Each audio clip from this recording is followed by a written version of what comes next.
I see. Yeah, it died on the left. Yeah. Okay, I think we're back. Testing, testing. Okay. McCool sees us. All right, good stuff. Sorry about that, So folks. I don't Captain. know what happened. Yeah. OBS just freaked out a little bit there. We did pause. Judah the Jew did reach base to start things off in the top of the ninth, and we are back underway. No, not just you, not space. It was that was definitely something on my end. So a fly out to left will be out number 2. Another fly out to left will be out number 3. So nothing doing for the Apex in the top half of the ninth inning. And we'll see if the Aviators can walk it off or at least tie it up and force extra innings. It's going to be Rochka, the first out of the inning as a fly out to center field. Dunkin' Donuts will do just the same. So 2 outs. They're down to the last out of the Aviators, and Cole Kim will be the last batter of the game as a strikeout by McThumper does end the game. 7-5 for Indianapolis is the win. And that's going to do it for our first game of the stream. We won't spend too much time on the box scores, especially not the ones that we already watched, but we will take a look at the win going to Stun Gun, the loss going to Benny Sheets, and the save going to Kevin McThumper there in the pitching. And the player of the game will be Nate Nitro going 2 for 4 with 2 runs and an RBI. We'll head around the rest of the league, and Chadwick will take you through the first one. All right, the Sloths will knock off the Sea Serpents. 7-2. Looks like a big 6th inning. 3 runs in the bottom there for the Sloths. And your big hitters were there near the middle. We got Vito, Lanalaki, Marcus, all 2 hits and 2 RBI. In the losing effort, not a player with more than 1 hit for Seattle. Pitching-wise, Johnny Quest gets the win, improves to 9-7, 8 innings, very strong outing. 8 innings, 2 runs. Gerd will get the loss, falling to 5-8, and there was no saves in the situation. And your player of the game, unsurprisingly, Johnny Quest. Next up, the Raptors will defeat the visiting Demons 3-1, out hitting Detroit 7-4. A bit of an upset here in this one. Xavier McMagic goes 2 for 4 with an RBI and a run at the top of the Boise order, and Baker McTavish with 2 hits. On the side of Detroit, we have a 2 for 3 day for Larry B. Burnside with a RBI and a run scored. And then in the pitching, Hugh Mann will go the complete game of 8 innings, only allowing 1 earned run and 2 unearned runs, striking out 8 on 7 hits and no walks. They'll still take the loss, though, as Ovechkin, with the win, goes 6 innings, only allowing 1 earned run on 3 hits and 4 walks. Blizzy with the hold, and Kook will get their second save. And Hugh Mann will be your player of the game despite the loss. Oh, wow. All right, yeah. We'll talk about this, but I want to let everybody know. Thank you to Captain. He's got a prediction up for our second game here. So prepare for that. Anchorage versus Florida, over under 1.5 home runs. So get those points on the line. Remember, you can cash in 10,000 points equals 1 million PBE dollars. But here we go. Toronto gets a riveting, I like it, a riveting walk-off as they, wow, look at that game. They fell down. Nashville scores 5 in the top of the 8th, but then the Pathfinders score 1 in the bottom of the 8th and then 2 in the bottom of the 9th to walk it off. And it looks like it was on a Brinkley run-scoring single that got the winning hit. Brinkley goes 2 for 5 with 2 RBI on the day. Pilsudski, up 1 spot in the order, also had 2 hits with 2 RBI for Toronto in their winning effort. Nashville, looks like they had a home run from Jones, 5th of the year, and an unfortunate losing effort there. The loss will go to Haito. What is that? I haven't seen that one yet. Haito Suyangi. Your winning pitcher, Cramlin, who improves to 3-2 on the year, and both starting pitchers got no decisions. Player of the game, Starscream, who was the starter for Toronto, who did have a strong outing, but only went 5 innings, allowing just 1 run. All right? No, we watched that one. Next up, the Providence Crabs defeat the Space Rangers here 5-4. Another walk-off in the bottom of the ninth with 2 runs scored in the ninth and 1 in the eighth. Kind of a weird coincidence there with those 2 games. But we have 2 hits and 1 RBI each for Fuse, Shiesty Jr., and Cool Crab. Let's see. Fuse was one of the ones that we were tracking for milestones, so they are 1 closer to 600 runs, though they are not quite there yet. Only need 3 more runs to do so. On the side of Lunar Base, a 2-for-5 day with 3 RBIs for Cali Alvarez. Lightyear will take the loss, Polis the blown save, and DeSoto will get the win in relief for Providence. And the player of the game is going to be Mano Wright, 7.1 innings, only 3 earned runs given up on 8 hits and no walks, striking out 8.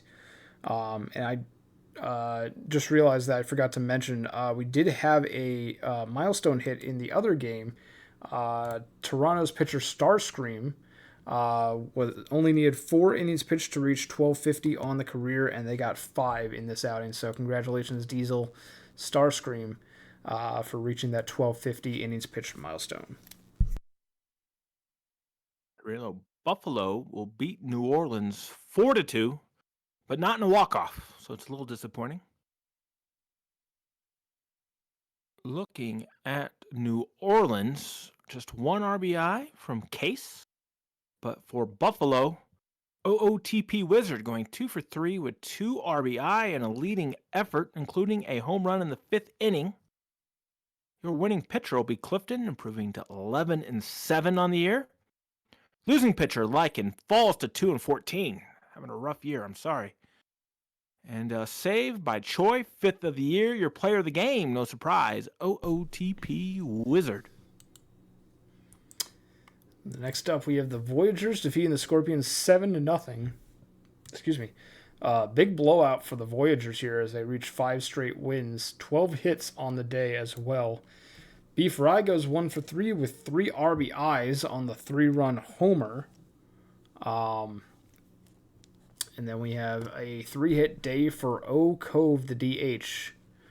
Habs fan from Ontario backwards there. Moose picks up a couple of RBIs, and Slammer gets 2 hits for Death Valley. But they're the only one to have more than 1 hit on that side. Tsunami the second will take the loss on the start for Death Valley, while Parco gets the win, improving to 15-6 for New York.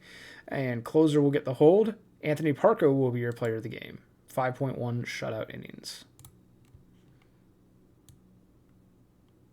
Let's see here. King Jr. shows off, hits for the cycle, as Cancun will hold on to beat the Vandals 7-6 with a run in the top of the 9th. Looks like that run was by Hayes. Or something's wrong here. Bottom of the 9th. Oh, they got a run. I see what happened now. Well, that makes no sense. Cancun's run was from Schmidt.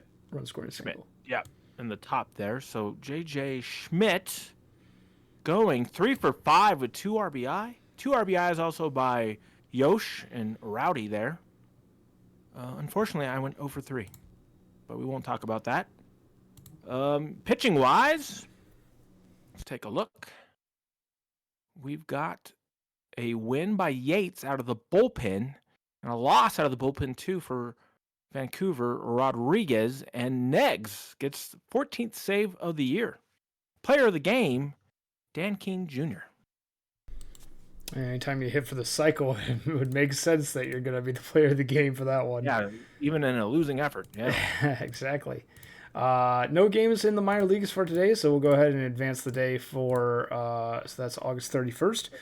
September 1st is a travel day for the majors instead, so we will head to the minor leagues for our second streamed game of the day, that being the Anchorage Wheelers versus the Florida Flamingos.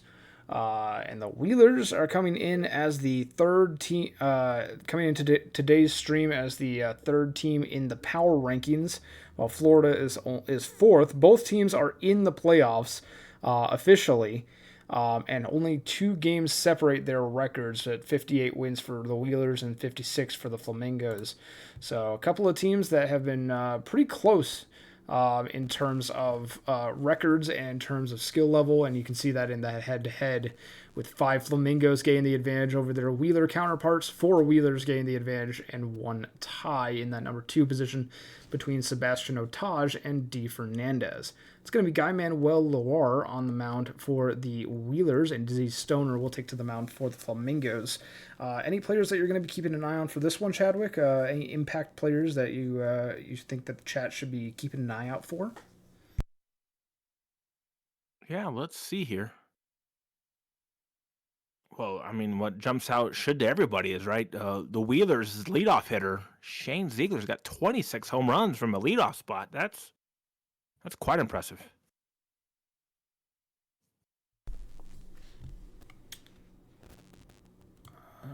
Okay, looks like we should be all set then. Prediction is what was it? Over under. Yeah, 1.5 home runs, and it looks like people are hammering the over. Interesting. Well, you do have players like D. Fernandez, who's got 20 home runs, and Shane Ziegler, who's got those 26 home runs at the leadoff spot for the Wheelers. So, a couple of power hitters in the top halves of the order, and Sebastian Otage not too shabby either with 19, and Gianoulis Red Panda both with 18. It's there's quite a lot of home run hitters in both these lineups. So, 1.5 home runs. Not too bad of a bet to have at least 2 in this ball game, but we shall see. I'm going to be taking you through the first half of this one, and then Chadwick will take you through the second half as we head on into the Anchorage versus Florida Flamingos game, the second game of today's stream. Dizzy Stoner will be taken to the mound first to face off against Ziegler, Otage, and Gianoulis. And with the first pitch, we are underway.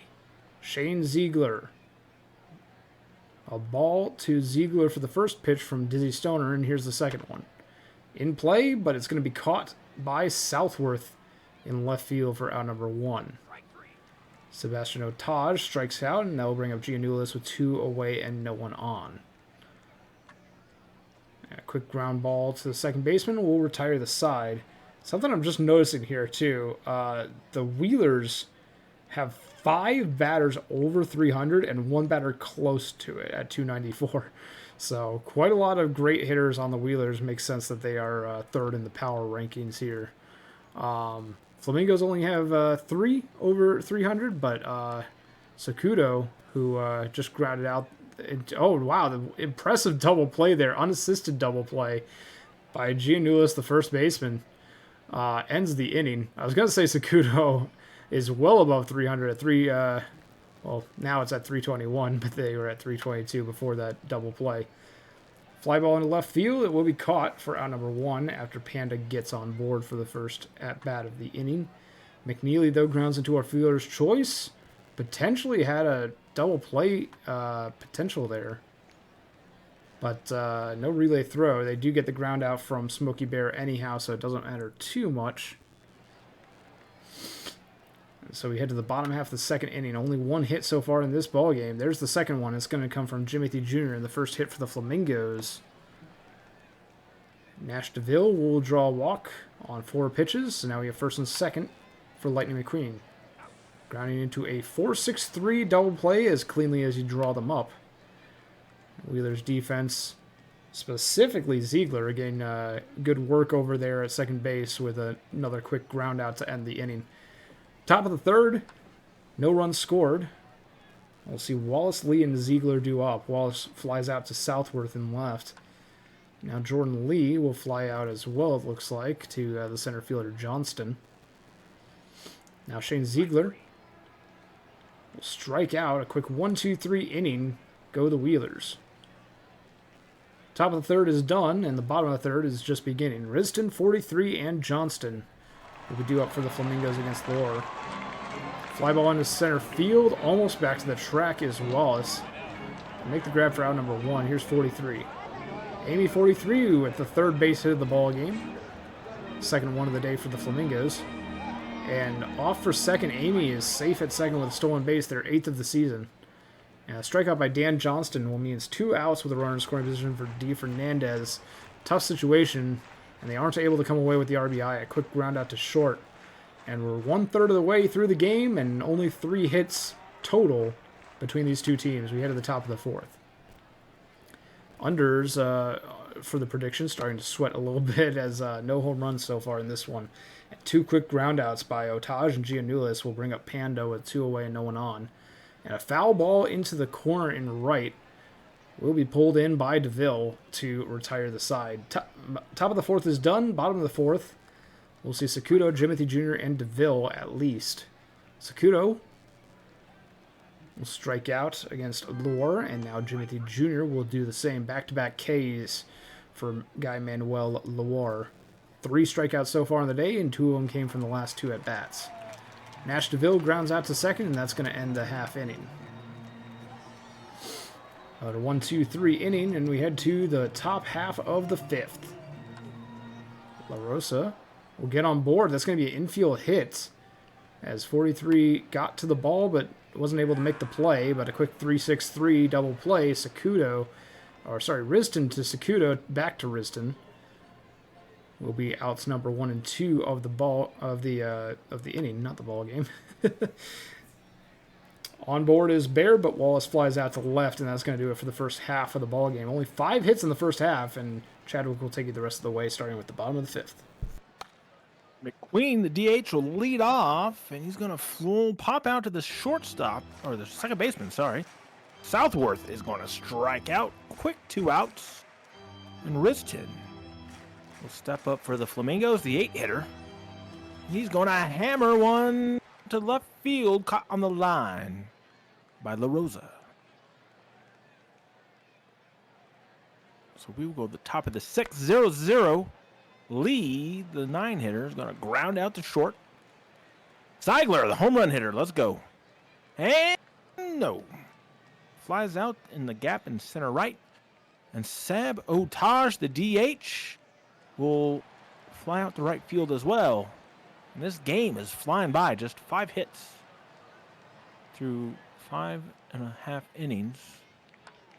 43, third baseman, is going to line out to his counterpart. Johnston's going to strike out. Now Fernandez, hitting .299 with 20 home runs, will step up with 2 outs, nobody on. It's going to ground out to shortstop for another routine inning. As we're 2/3 way through the game and we're scoreless. Top of the 7th, Giannoulis, the first baseman, is going to get a base hit. So now we got a runner on base here. So Red Panda has a chance. Red Panda will strike out. And now the left fielder, La Rosa, is going to draw a walk. And that'll give McNeely a chance to hit with the runner in scoring position. And he is going to get... No, he beats it out. A great play to stop the ball.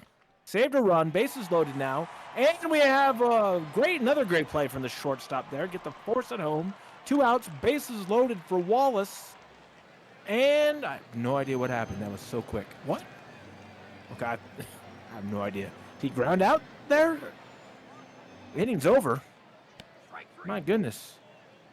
Secundo going to strike out. So, man, we had so close to a run there. Jimothy Jr., the catcher, is going to fly out to left field. And now Nash DeVille, the right fielder, is going to get a base hit to center. Now bring up McQueen, a chance of 2 outs, 1 on. It's going to ground out 4-3.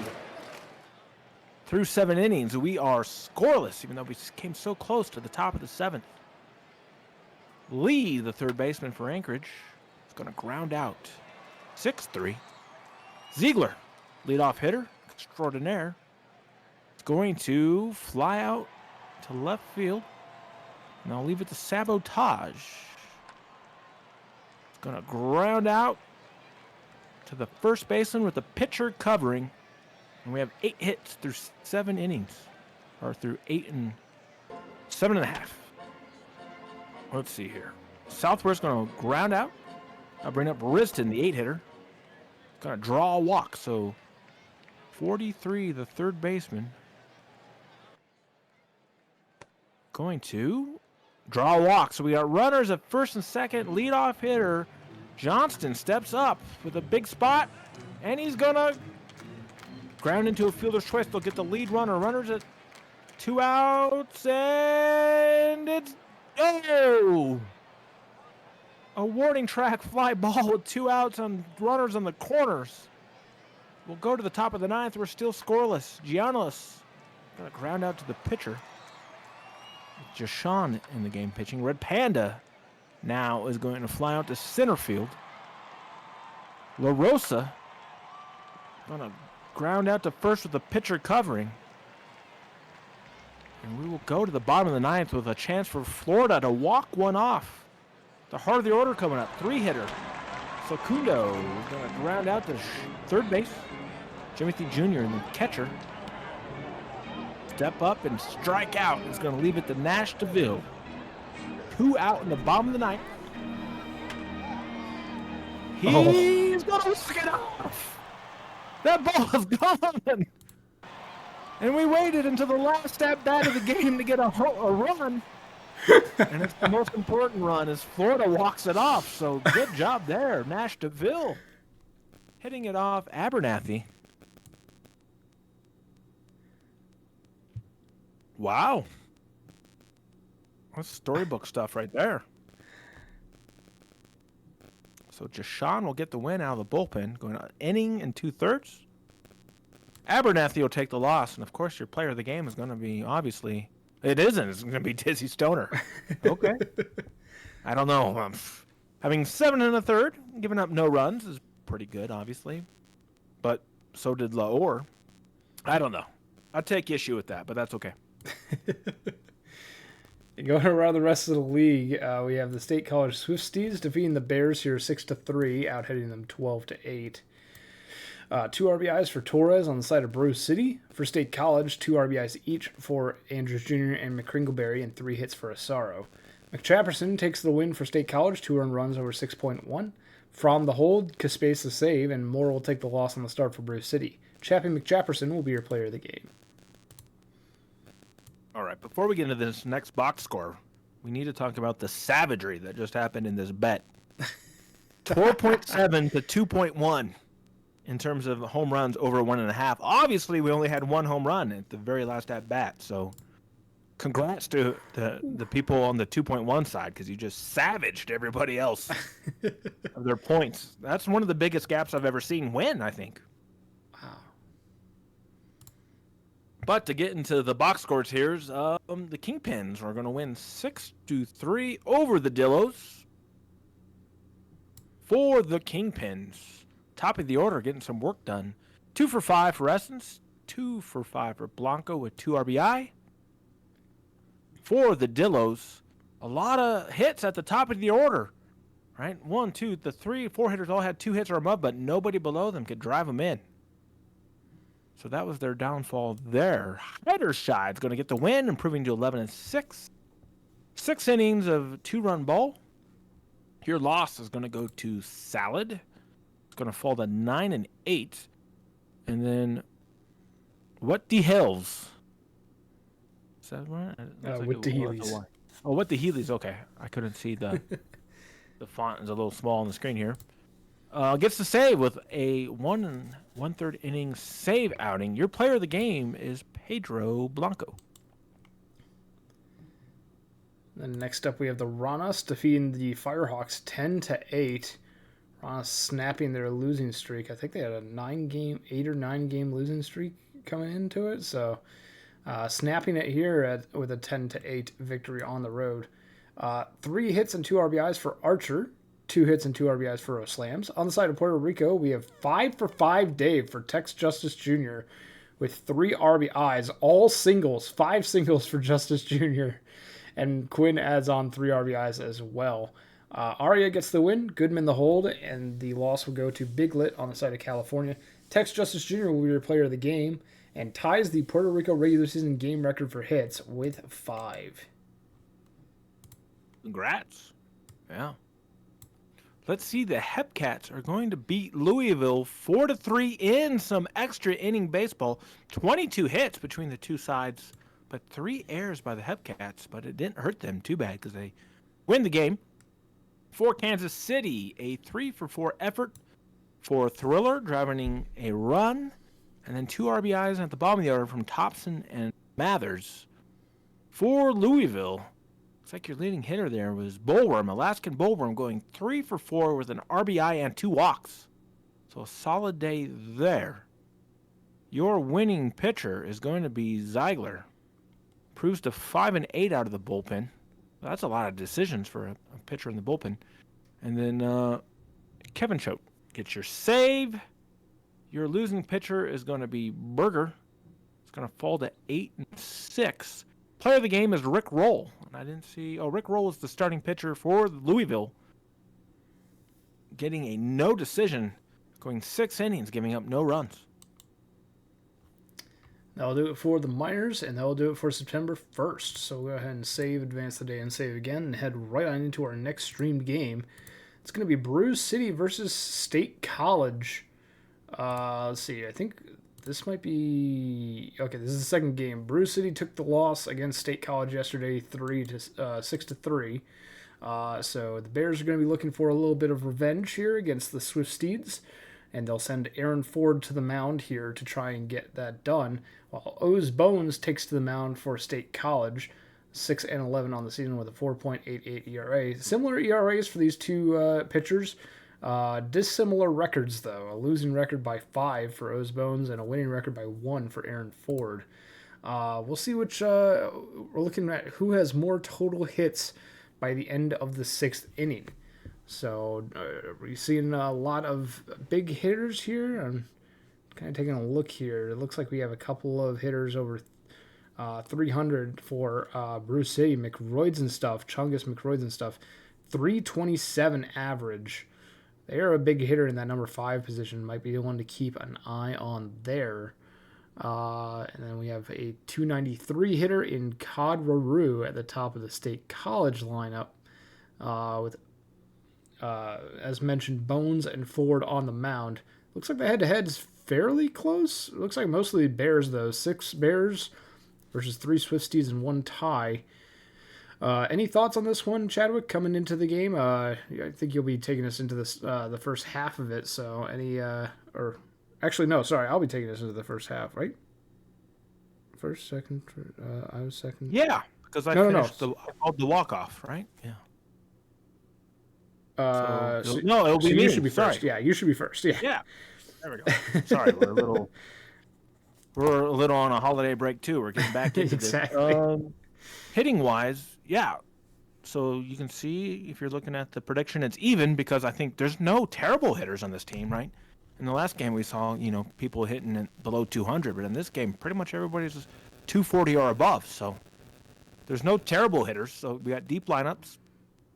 And so, yeah, this will be, I think, a close bet. So if you want to rage bet and try to win your money back that you just lost, that you just got stolen from you, and be careful, right? Don't rage bet.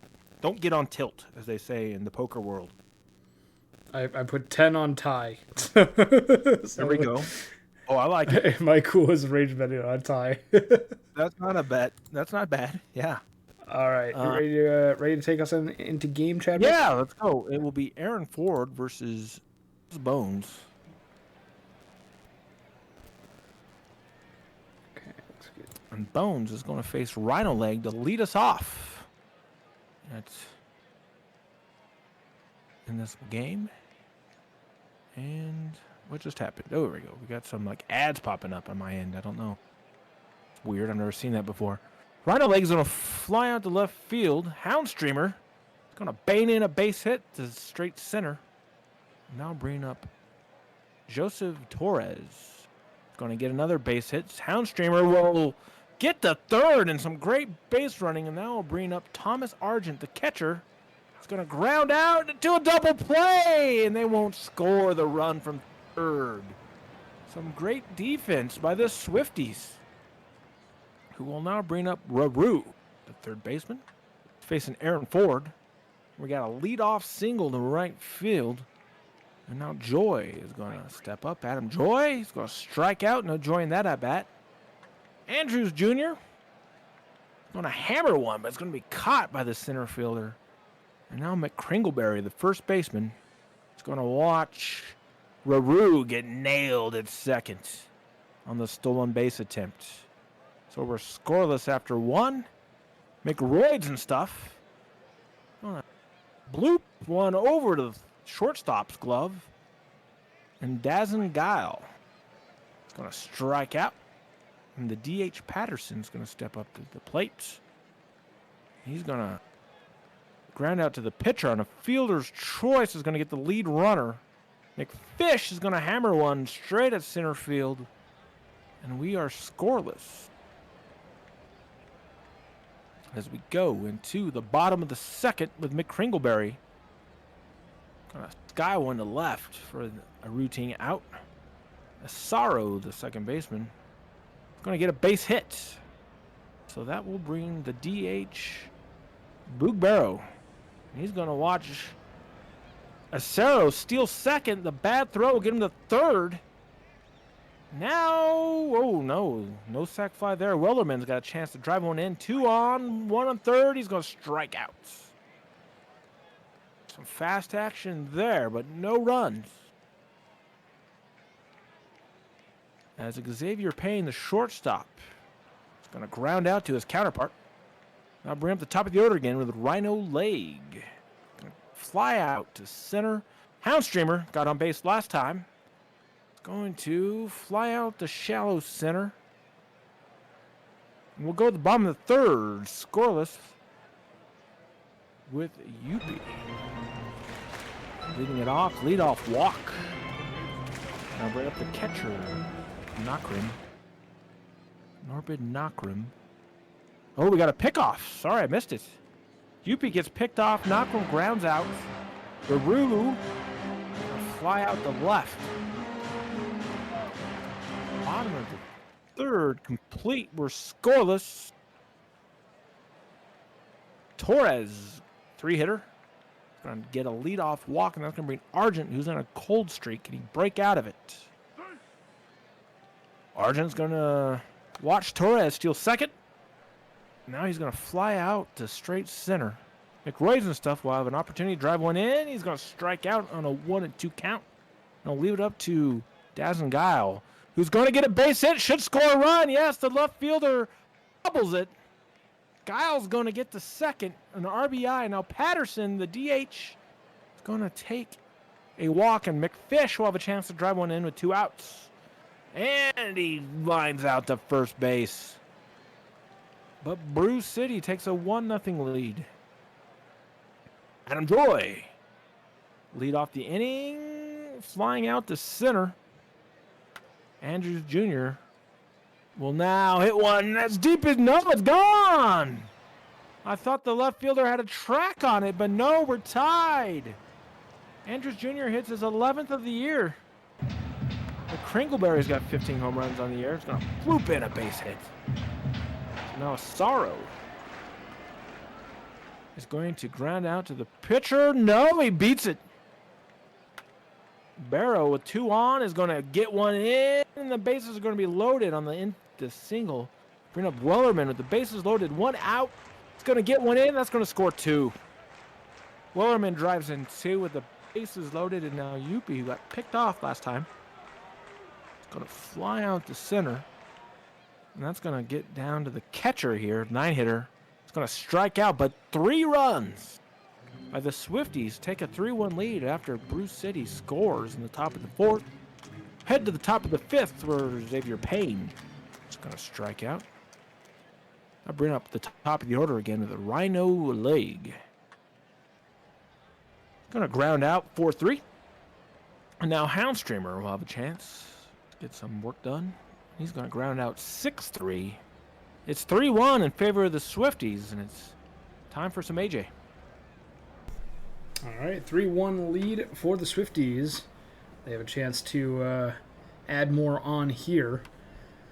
Rue will ground out. A quick foul out by Joy will bring up Hayden Andrews Jr. And a bloop single into right. Andrews Jr. on board, and that's going to bring up McCringleberry, but a strikeout will end the inning. So Swifties get a base runner, but with 2 outs, they aren't able to do anything with it. So a 3-1 lead remains at 3-1 as we head to the top half of the 6th inning to see if the Bears can chip away at this 2-run lead. Torres, the first casualty of the inning, with a strikeout and a line out by Argent right to Raru at third. Nice play by the third baseman for the Swifties. And McRoyds and stuff flies out. So a quick 1-2-3 inning for O's Bones on the mound. And we'll head to the bottom half of the 6th inning. Asaro with a deep drive into center field. That's actually going to land on the warning track. And Asaro, we save at second with a double. Barrow will get on board, and that's going to be an RBI single for Barrow, making it 4-1. And Wellerman is going to... What happened? What is happening? It was a bunt, but the throw was off target, so Wellerman winds up at first there. And then a quick 6-4-3 double play takes him off the base paths anyway, as well as Yupi, and No Crime is going to ground down, and that's going to end the inning. Kind of a weird animation there, for, unless I was just missing stuff, but... Top of the 7th, 4-1 in favor of the Swifties. Bears need to start getting some runs here if they want to get this win. Guile will get a base hit. That's a good start for them, and that is a popped up to first baseman right to McCringleberry. And a quick strikeout by McFish will make it 2 away. Guile advancing to third on the single by Payne. And now Leg with runners at the corners and 2 away will ground into the fielder's choice to end the top half of the 7th inning. It's time for the stretch here at State College. And with a 4-1 lead, the home team is going to get a single from Raru to lead things off in the bottom half of the 7th inning. But a nicely turned 5-4-3 double play. A streamer to McFish to McRoyds and stuff. Clears the base paths and allows for Andrews Jr. to be the final out of the inning. We head to the top of the 8th. Bears only have 6 outs left to get at least 3 runs. They'll start off well with a double from Streamer. Average improving to 298, almost at 300 there for Streamer. A deep drive to right field, out of here. Torres is going to go yard, and the Bears are going to draw within a run. 2-run home run from Torres, their 7th of the year. And back-to-back they go! Argent goes yard with a solo shot to make it 4-4. Bruce City with the first 3 batters of the inning tie it up after being down by 3 runs. McRoyds and stuff will fly out to left. And now it's going to be Guile. One away, base paths empty, a strikeout, and that's going to bring up Patterson, the DH. Hot hitting, 281 average on the season, but on the hot streak. A ground out to short will end the inning. But the Bears, with a couple of home runs, put up 3 here in the top of the 8th to tie this ball game up with only an inning and a half to go. Kringleberry will be the first out of the inning against Yogi Budweiser, and Asaro will ground out to be out number 2. Luke Barrow grounds out as well, and a quick 1-2-3 inning. Budweiser making quick work of the Swift Steeds lineup, and we head to the top of the 9th. Will the Bears take a lead? It's going to be Blank Space pitching in relief here in this one. And a quick pop fly to McCringleberry will be the first out of the inning. Payne grounds that right back to Caspace, who throws on to first for out number 2. Now Rhino Leg strikes out on the full count. Bears go 1-2-3. Game tied 4-4. Will the Swift Steeds walk it off? They've got Wellerman, Yupi, and No Crime due up here. Wellerman with a fly ball into right field will be the first out of the inning. Now it's Yupi, the shortstop. Ground ball to third. It's going to be booted. An error. 3rd one of the game for the Bears. No Crime down the line and left. That's going to be a base hit. It's going to be a double for No Crime. Advancing to third is Yupi, and now it's going to be Raru with 2 runners in scoring position, only 1 out. Deep drive to center field. That's going to walk it off. Cod Raru with a 2 RBI single. Technically only 1, because that's all they needed to win it. Both runners did come around to the plate before that ball even had the glove on it, but a 5-4 victory for the Swift Steeds as they walk it off against the Bears, taking the 2nd game of the set. The win will go to Blank Space in relief for State College after cleaning up in the 9th inning. Loss will go to Budweiser, who went 3.1 innings and gave up an unearned run, the last run needed for State College to walk away with the win here. Joseph Torres will be your player of the game, and that was a good day at the plate for them. 2 for 3, 2 runs and 2 RBIs with a walk. Big day for Torres. And what a day, what a day. We've had 2 walk-offs in back-to-back days on the stream. Already a wild and chaotic stream to start things off with only 3 games down. All right, Chadwick, we want to take us through this one? Let's do it. My former team, the Firehawks, will win a thriller 2-1 with a walk-off hit by Deathridge. Deathridge will go 2 for 4 with the RBI, the game-winning RBI. For Puerto Rico, a 3 for 3 effort by the DH Barry in a losing effort. Your winning pitcher out of the pen, Conkling for California. Losing pitcher, Munn for Puerto Rico. And your player of the game is Ichabod Cranepool, which is one of the best names in this game. Going 6 innings, giving up just 1 run in a no decision. And next up, the Lemurs get the victory over the Hepcats 5-2. Out hitting them 13-5. 2 hits and 2 RBIs from Neller Denstra on the side of Louisville. For Kansas City, a 2 RBI day for Shadynasty, going 1 for 4, and 2 hits for Ryan Lawrence. Garoppolo takes the loss. Mata gets the win, their 5th of the season. Porkman, their 2nd save, and Mata will be your player of the game. 2 earned runs on 6 innings pitched. Let's see, we have some more extra inning action as the Dillos will beat the Kingpins 2-1 in 12 innings. Leading the way for the Dillos is their bottom of the order. Whirlwind, 2 for 4 in RBI. Shrew, 2 for 5 with an RBI. In a losing effort, we have no RBI, or just 1 RBI there by Blanco, the shortstop for the Kingpins. Pitching-wise, 2 good outings. Both starters went 6 innings, giving up just 1 earned run, but got no decisions.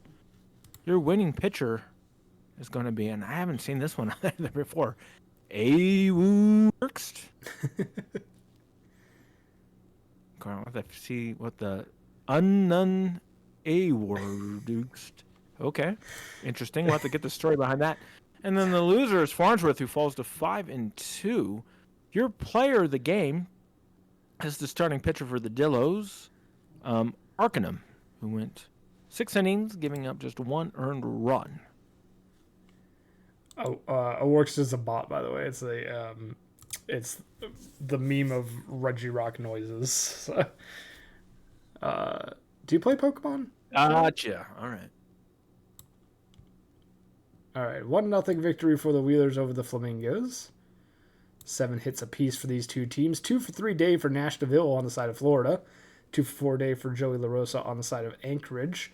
With sole RBI coming from a solo shot by Ziegler at the top of the order for Anchorage. Green will take the loss, giving up that 1 earned run. And Fisher will get the win for Anchorage, improving to 12-6, going 8.2 shutout innings. Let them pitch the last out. Wheelers management, come on. Abernathy Jr. is going to get their 23rd save, though.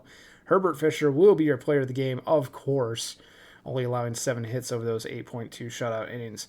1 out away from a complete game shutout. Just let the person pitch. My goodness.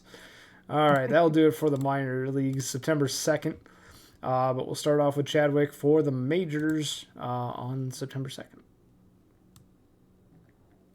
Yeah, now Buffalo's going to get a 12-6 win over the Raptors. Buffalo's got some nice RBI efforts here. Multi-RBI games from Monster, OOTP Wizard, Mustard, Kyle, and Yabua. So very strong offensive effort for Boise. Player of the game's got to be Nakamura, right? Going 3 for 4 with 3 RBI, including a home run, a 2-run shot. So pitching-wise, the win is going to go to Schramm. Going to improve to 4-1 out of the bullpen. Tiny Chef's going to take the loss, falling to 2-16 with a 8.44 ERA. Brutal. Player of the game is Yeboah. Next up, the Vandals will take an 8-0 victory over the Aviators here, 13-6 on the hits. Big day for the Vandals offense. 3 RBIs from Dan King Jr., who hit for the cycle. They're having a good couple of days here. Oatmeal the third. I should say hit for the cycle previously in the stream, not in this game, obviously, going 2 for 5. Oatmeal the third with 2 RBIs on 2 hits. And on the side of Outer Banks, we have a 3 for 4 day for Cole Kim, the catcher. But that's about it going on for the offense for the Aviators. Hangman takes a loss. Jerry Riggs will get the win. Their second of the season for Vancouver with 8.1 shutout innings. Probably could have let that pitcher go the complete game as well. They only had 93 pitches. So some management decisions today are off to a fantastic start. Jerry Riggs the player of the game, though. Next up, the Sloths are going to defeat the Crabs 6-3. For the Sloths, Long Pipe's going to go 2 for 3 with 3 RBI. And then Vito is going to go 3 for 4 with 3 RBI. So home runs for Vito and both Long Pipe in that game. For Providence, Goose is going to go 2 for 3 with 2 RBI in a losing effort. Your winning pitcher is going to be Salberg, proving to 11-6. Your loser is going to be Daly. And Kimura is going to get their 9th save of the year in a 3-inning save. Player of the game, Big Vito. We do have another milestone hit, too. 600 RBI on the career for Lenny Longpipe. They only needed 2 coming into this sim, and they got 3 in this one. So congratulations, Lenny Longpipe, on 600 RBI on the career. Pathfinders will defeat the Voyagers here 3-1, despite the Voyagers out hitting them 8-5. We have a 2 for 4 day with 2 runs and a RBI for Zach Johnson Jr., the third baseman, on the side of Toronto. For New York, a 2-hit day for Palidorus, as well as Cove, and a 1 RBI day for Beef Rye. Let's see. Okay. Crawford will take the loss for New York, giving up only 1 earned run over 5.1 innings pitched. And then the win will go to Cy Duck, improving to 10-10. Maurer with the hole and Toussaint with their third save. Cy Duck will be your player of the game.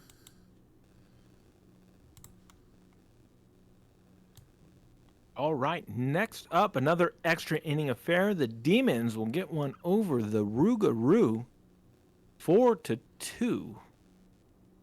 For the Demons, 1 for 5 for Granholm with 2 RBI. Burnside and Jolly getting RBIs as well. Burnside's with a home run, the DH there.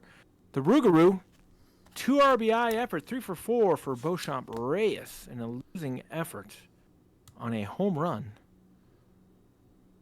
Your winning pitcher for Detroit's going to be Delling? And losing pitcher, Tentacone for New Orleans, falling to 3-7. Player of the game, Brian Eshelman Jr., the starter for the Rougarou, who went 7 1/3, giving up just 2 runs and a no decision. And another milestone hit in this one. Stellan Apollo only needed 1 hit this stream to get to 1,000 on the career. Big milestone. They got 3 in this one, so their first hit of the ball game in this one is going to be hit number 1,000. They also got 1,001 and 1,002 in this one, so congratulations, Stellan Apollo, for reaching that big milestone of 1,000 hits on the career. Death Valley will take the win 4-3 over the Nashville Stars. 8 hits apiece for the 2 teams. 3 RBIs for Max Power. 3 hits for Rake Hard on the side of Death Valley. Big days at the plate for those 2. Jacques Hammer and Steiner will both get 2 hits, with Steiner adding on an RBI for Nashville. Randall Jr. will take the loss for the Stars, while Lebowski will get the win. 7 innings, 3 earned runs, and Jones will get their 4th save. Jeffrey Lebowski will be your player of the game on the start for the Scorpions.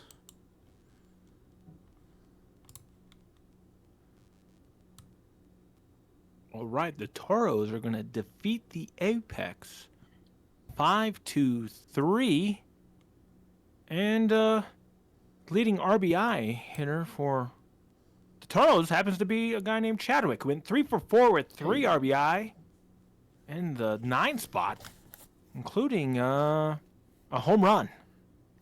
A 2-run homer for Chadwick. Very good to see. Losing effort there for Indy. We got multiple players with multiple hit games. We got the Jew and Pico, 2 hit games and a losing effort. For Cancun, Montaigne's going to take the win, improving to 11-8. Neg is going to get 15th save of the year, and then Rove of the pitching variety is going to take a loss to fall to 7-13 for Indy. Your player of the game is Chadwick McGillicuddy. Hey, congratulations. Sea Serpents in 11 innings will down the Space Rangers here 7-5. 17 hits for Seattle, the home team in this one, while Lunar Base gets 11. 4 hits for Knox and 5 hits for Babbitt Person. Then we have a 3 RBI day for Harley Quinn as well on the side of Seattle. For Lunar Base, a 2-5 day with 4 RBI for Allison Chains, and then 2 hit days each for Eminem and Buoyant. Benjamin blows the save, Polis gets the loss, and James will get the win for Seattle in relief. Bob Babbitt Person will be your player of the game. They tied the champions' regular season extra inning game record, both for hits with 5 and for doubles with 3. Congratulations, Bob Babbitt Person. And that will be the last game for September the 2nd. So we'll go ahead and save, advance the day, and save again. We have a quick sim on September 3rd, so we are going to keep on trucking with these box scores. And Chadwick will take us through the first one here. All right, the Raptors will bounce back with a 2-0 win in a game that featured just 10 hits between the two sides. For the Raptors, only RBI of the game comes from Gonzalez Jr., who went 1 for 3. For Buffalo, no RBIs. So a rather low-scoring game. Pitching very strong. Your winning pitcher, Cruiser, goes 8 1/3, giving up no runs. Gets the win. Joe for Buffalo goes 7 innings, gives up just 2 runs and a hard luck loss. Burger's going to get their 10th save of the year. I don't know. Do we go with let the complete game, or is the save situation more important? I would have said let him keep going at 92 All right, pitches. there we go. Your player of the game is Franklin Judge. Yep. Cruiser. There we go.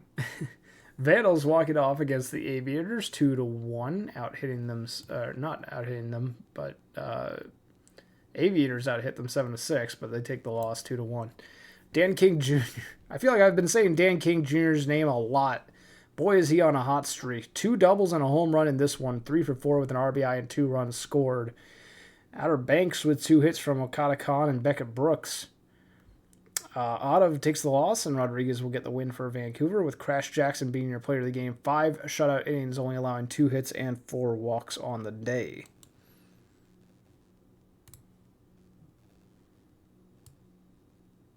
Let's see here. The Sloths will take a nail biter. There's another extra inning games. A lot of them today. The Sloths are going to score 2 in the bottom of the 10th after Providence tied the game in the top of the 9th with 3 runs. The Sloths were led by their right fielder. And this isn't, I don't know. I'm seeing new names today. I don't know why. 10-minute version. 10-minute version. Oh, I see it. Yeah, 10-minute version. Yes. 10-minute version. Going 2 for 4 with 4 RBIs. Got to be a home run in there. And there was a home run with a 2-run homer in the 10th inning. So that was going to be your game winner. So even more important, Fresca goes 3 for 4. As well for Providence, you got a 2-hit effort from Goose, going 2 for 4. Your winning pitcher is going to be Marvel. It's going to improve to 3-2. Somehow got a blown save. I'd like to see how that happened. How do you get the win and a blown save and not give up any runs? Inherited runs. Oh, the runs must have been they were to Camaruro. Must have had runners on, and he probably came in and gave up. Well, he didn't give up any hits. Well, this is bizarre. How do you get a blown save when you give up no hits, Wild pitch. no walks? Must have been an error. There's a wild pitch. Oh, a wild pitch. Oh, that would do it. There we go. There's your answer. A wild pitch, so gets the win and a blown save. Buendia falls to 1-4 in the losing effort, going 2/3 of an inning, giving him that 2-run homer. Your player of the game is going to be Pollo. The pitcher for San Antonio went 6 1/3, giving up just 1 run. But yeah, there you go. You don't see that often. You get a blown save when you give up no hits, no runs. Did Nosbase look into the future there? Because Nosbase said 2 perfect innings, double streamer luck. Yeah, I think they were referring to Marvell with the 2 perfect innings. But they said that way before we had even gone to the box score, so I'm confused. Nosbase can see the future confirmed. Pathfinder's 7-3 victory over the Voyagers. 3 RBIs for Johnson Jr., 2 RBIs for Brinkley Jr. On the side of New York, 2 RBIs for Beef Rye. PayDV2 will take the loss, and Accept Your Welcome will get the win. With 8 innings, 3 earned runs given up, they will be your player of the game, allowing 9 hits but no walks. Nostradamus. I am scared of Nosbase now. All right, Detroit's going to get an 8-5 win over New Orleans. For Detroit, Apollo, the third baseman, is going to go 3 for 4 at 2 RBI. We have a 1 for 3 game for Torres with 3 RBI. Must have been a home run. No, not a home run. Maybe a bases-loaded base hit there. For New Orleans, only RBI of the game come from 2 batters. You got Tulowitzki going 2 for 4, 3 RBI. Windsor's going to get an RBI in the third hole. Your winning pitcher is going to be Bader, improving the 9-9. And then Mitchell's going to take the loss, falling to 9-12. Your player of the game is going to be Stellan Apollo. Next up, the Scorpions get a 6-2 victory over the Nashville Stars, each team with 6 hits. 2 hits and 2 RBIs each for Akuma and Kulik Warren on the side of the Death Valley Scorps. Vidal Valor Jr. goes 3 for 4 with an RBI and a run for Nashville. Cream takes a loss. Stryker Jr. gets the win, both on the start for their respective teams. Only 1 earned run given up over 7 innings for Stryker Jr. They will be your player of the game.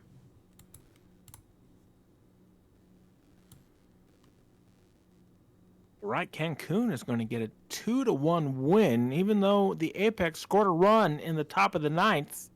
It was not enough in their comeback. Leading hitter for Cancun once again, McGillicuddy driving in 2 runs in the 9-hole. For Indianapolis, it's Nitro, the leadoff hitter, getting the lone RBI. Wayne Wheeler in 2/3. Again, this is the night where nobody wants a complete game. Complete games are outlawed. But Knock will come in and get the save for Cancun. Your losing pitcher is going to be Montgomery, who falls to 5-11 after not a bad start. And your player of the game is going to be Wayne Wheeler, starter for the Toros. And last up for the majors on September 3rd, a 10-8 victory for the Space Rangers. So after 7 innings, this one was 5-2. And it wound up being 10-8. Okay, so wow. A total of 11 runs scored in 2 innings between these two teams.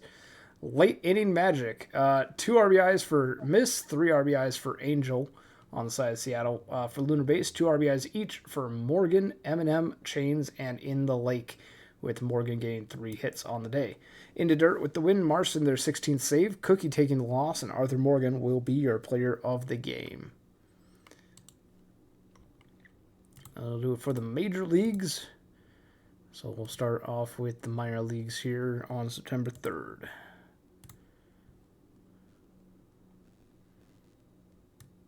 All right, the Ranas are going to beat the Firehawks 9-6 in a game that featured 21 hits.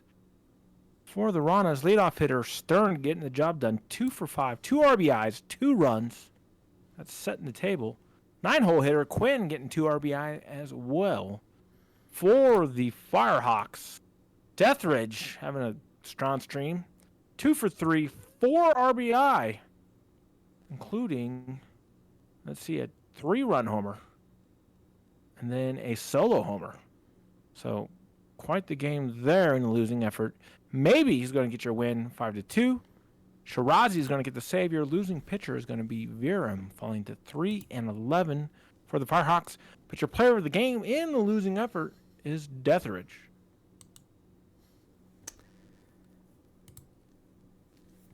Next up, the Flamingos defeat the Wheelers 4-1, out hitting them 11-6. 3 hits for Sakudo with 2 RBIs. Nash DeVille goes 2 for 4 with 2 ribbies as well. Otage will go 2 for 4 with an RBI for Anchorage. Cove will take the loss for Anchorage, while Leith Squirrel will get the win for Florida. Deshaun takes their 7th save, and Ichiban Sakudo will be your player of the game.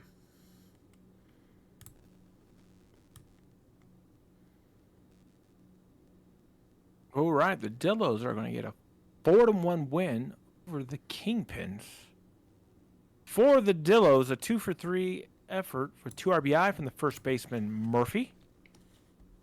For the Dillos, lone RBI from Honkball, the second baseman, going 2 for 4. Your winning pitcher is going to be Lieberth. A hold for Brett, a save for Mann. Your losing pitcher is going to be 43, falling to 8-7. And then your player of the game is the starting pitcher at the win is Lieberth.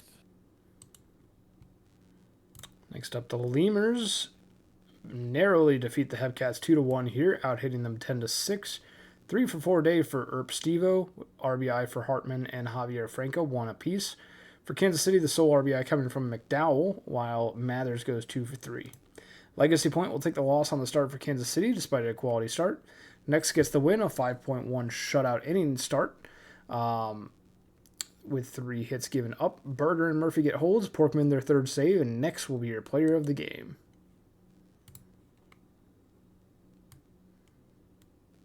All right, and another extra inning game here. Bruce City is going to get one over the Swifties. They scored 2 in the 11th. The Swifties only scored 1 in the bottom of the 11th in a losing effort. So quite an entertaining game for Bruce City. Let's see here. You got Rhino Leg going 2 for 5 with an RBI. Guile going 2 for 4 with an RBI. For Swifties, RBIs from Joy, Andrews, McCringleberry, Burrow, and Wellerman in a losing effort. As we look at the pitching, going to be Mantix is going to take the loss for State College. Your winner is going to be Pabst going to 6-3. Schlitz with the save, so it's beer beams all around. And then Hugh, Belong With Me, is your player of the game. The starting pitcher for the Swifties. That'll do it for September 3rd, so we'll go ahead and advance the day to September 4th, which is also a quick sim day. But I think it's a travel day for both majors and minors, so we'll go ahead and finish that day off as well and head on into our next streamed game of the day, that being Louisville versus California.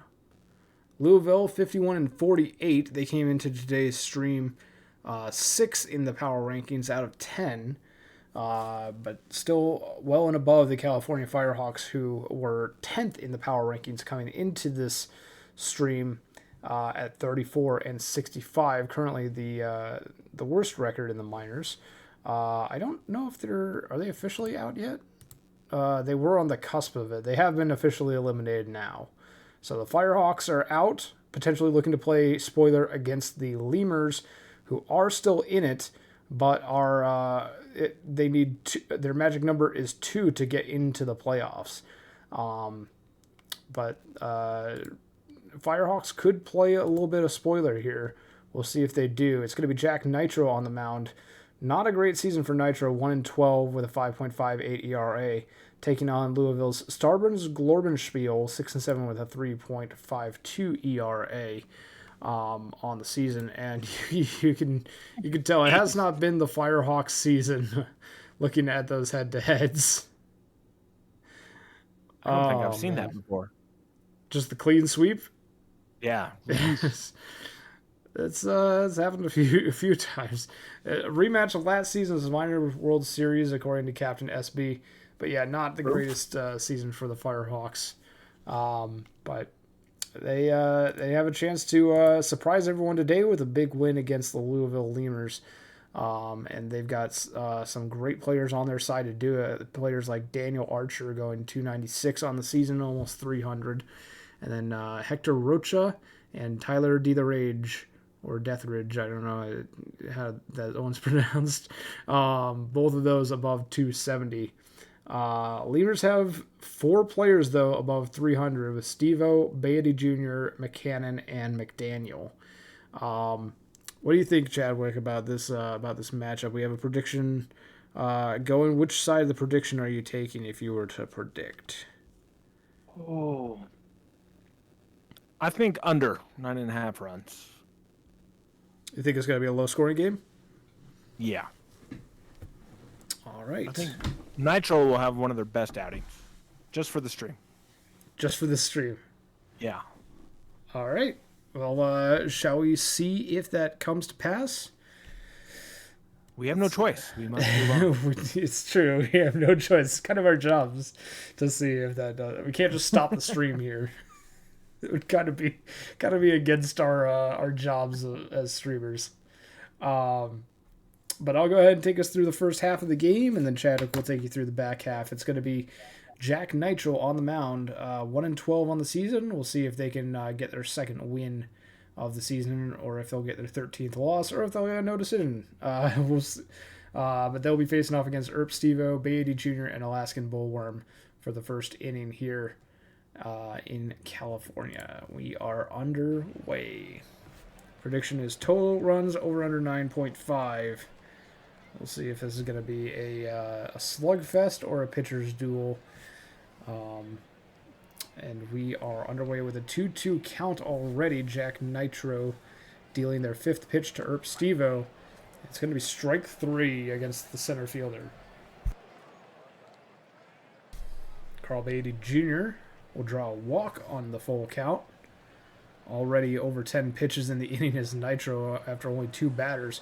But caught stealing is Beatty Jr. at second. The arm from Newfan guns him down, and a quick ground out by Bullworm will end the inning. But quite a lot of pitches for Nitro in that first half of the inning. That's not does not bode well for innings to come. But we'll see if he can lower that pitch count, or limit the pitch count rather. Can't really lower it. Rocha gets on board, and Daniels is going to pop out. So it's going to be Daniel Archer flying out with a runner on first and 1 away. Now it's 2 away and no slams. Oh, that's going to drop. That's going to be an error on Beatty Jr. First a caught stealing and now an error, but nothing comes to pass from it. So still no score after 1 inning. But Beatty Jr. already not having the best of games. We'll see if they can recover, though. Josh Allen start things off for the Lemurs. It's going to be a fly out to the right fielder Archer. Base hit by Denstro. We'll get a runner on for the Lemurs. McCannon is going to watch as Denstro takes off for second and steals it successfully. Their second stolen base of the season. And McCannon gets on board. First and third. McDaniel with a base hit. That's going to bring home a run. It's going to bring home 2 RBIs for Shrimp McDaniel on the double. And a runner is still in scoring position for Hartman, who grounds out, but Diego Javier Franco is going to draw a walk on 4 pitches. Now we have first and second for Steve-O, but a strikeout will end the inning. Lemurs scored twice off of the double by McDaniel. They are up 2-0 against California as we head to the bottom half of the second inning. Newfan, the first casualty of the bottom half of the second, with a strikeout. Now Tyler Age, center fielder, is going to ground out to the third baseman, Hartman. Donovan Morgan strikes out, and a quick 1-2-3 inning for the Firehawks offense. Glorbenspiel looked very solid in that inning. Top of the third, Beatty Jr. is going to start things off with a single. Not gonna attempt to steal second there. Beatty Jr.'s learned their lesson from earlier on in the ball game.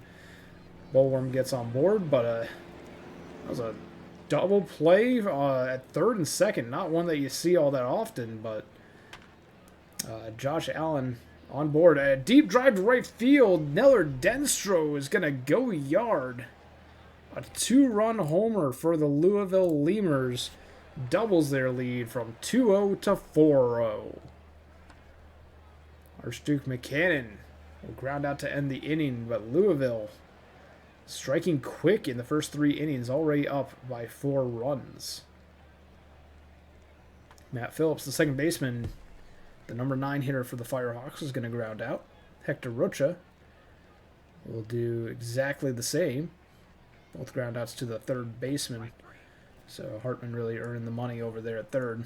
At the hot corner, Trey Daniels will strike out and that will end the inning. 4-0 Lemurs as we head to the top of the fourth.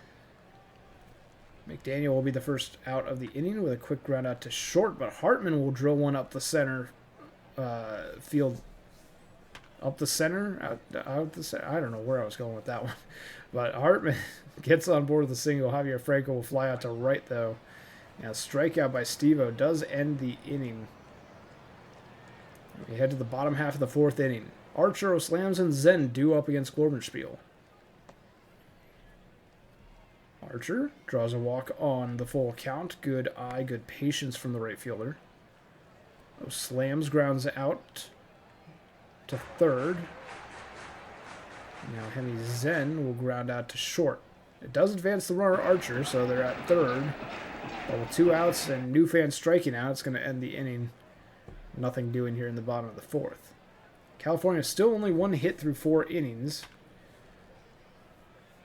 And the top of the fifth, the Lemurs are looking to add on to their 4-run lead by getting a leadoff single from Beatty Jr. They've now reached base 3 times in this one. Bullworm walks, and that'll bring up Allen, who's going to fly out to right. First and second with 1 away. Neller Denstro, the shortstop, 2 for 2 today, makes it 3 for 3 day for Neller Denstro. RBI single as Louisville is going to extend their lead to 5. 5-0 for the Lemurs. And McKenna will ground into a double play to end the half inning, but a 5-0 lead early on for Louisville, and Chadwick's going to take you the rest of the way.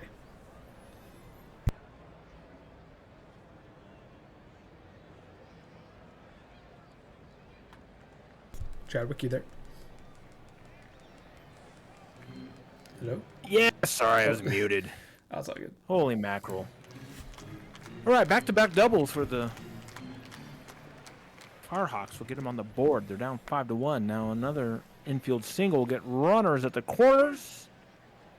Rocha is going to drive in a run, and they're going to be cornered again.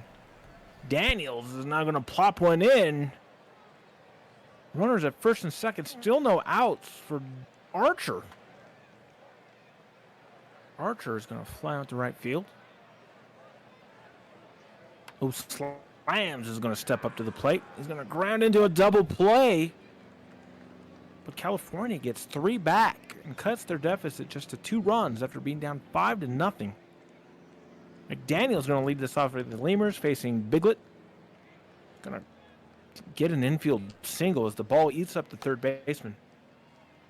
Hartman is going to fly out to right field. Now bring up the DH, Javier Franco. He's going to fly out to very shallow left field. And now Steve-O, the leadoff hitter, is going to watch McDaniel steal second. And now he's going to hit one into the gap, but it's going to get tracked down by the right fielder.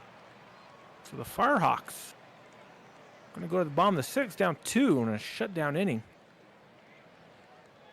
Zen is facing Dax Murphy. He's going to ground out 4-3. New fan, the catcher. It's going to take a walk. That's going to bring up D the Rage. It's going to ground into a double play. Hard luck there. So we're going to go to the top of the 7th. The Lemurs still leading 5-3. Beatty Jr. going to hit one to center. Routine fly ball. Laskin Bullworm, the catcher. Going to ground out to the first baseman. Allen. Going to ground out 4-3, and that's going to end top of the 7th. Stretch time in California. Morgan, the left fielder. Going to fly out to left field, and that's going to bring up Matty Phillips, the second baseman. Going to get a base hit. So that's going to bring up the third baseman, leadoff hitter Roca. Going to fly out to center, and now Daniels will have 2 outs with 1 on to do something here. He's going to pop out into foul territory. And we're going to go to the top of the 8th with the Lemurs with a 5-3 lead. Dinstro going to get another hit. 4 for 4 on the day. McCannon, the second baseman, is going to beat out an infield single on a great play by the shortstop to keep the ball in the infield. But McDaniel now is going to fly out to deep center, keep the runners at first and second for Hartman, who is going to get robbed by the right fielder. Archer robs him. And then Conklin comes in, strikes out Franco, and the California is hanging in there as we go to the bottom of the 8th, trailing just by 2 runs. Archer made the great play. He's going to take a leadoff walk, and that's going to bring O slams, facing the new pitcher, Berger. Berger is going to... Did they get the leadoff hitter? They did on the bunt. They took the leadoff hitter. Close play. Zen's going to strike out. Runner at first. 2 down. New fan's going to get a base hit. We're going to go first and third. So we're cornered with 2 outs for D the Rage. And he's going to get robbed by the third baseman. A great play by Hartman to save a run. Go to the top of the 9th with the Steve-O. Stop of the order. Going to fly out to the center fielder. Beatty Jr.'s got a chance now. And he's going to knock in a base hit up the middle. Bullworm, 1 out, 1 on. He's going to ground out 4-3. No, he beats it. Infield single, 2 on for Josh Allen, who's going to get a base hit.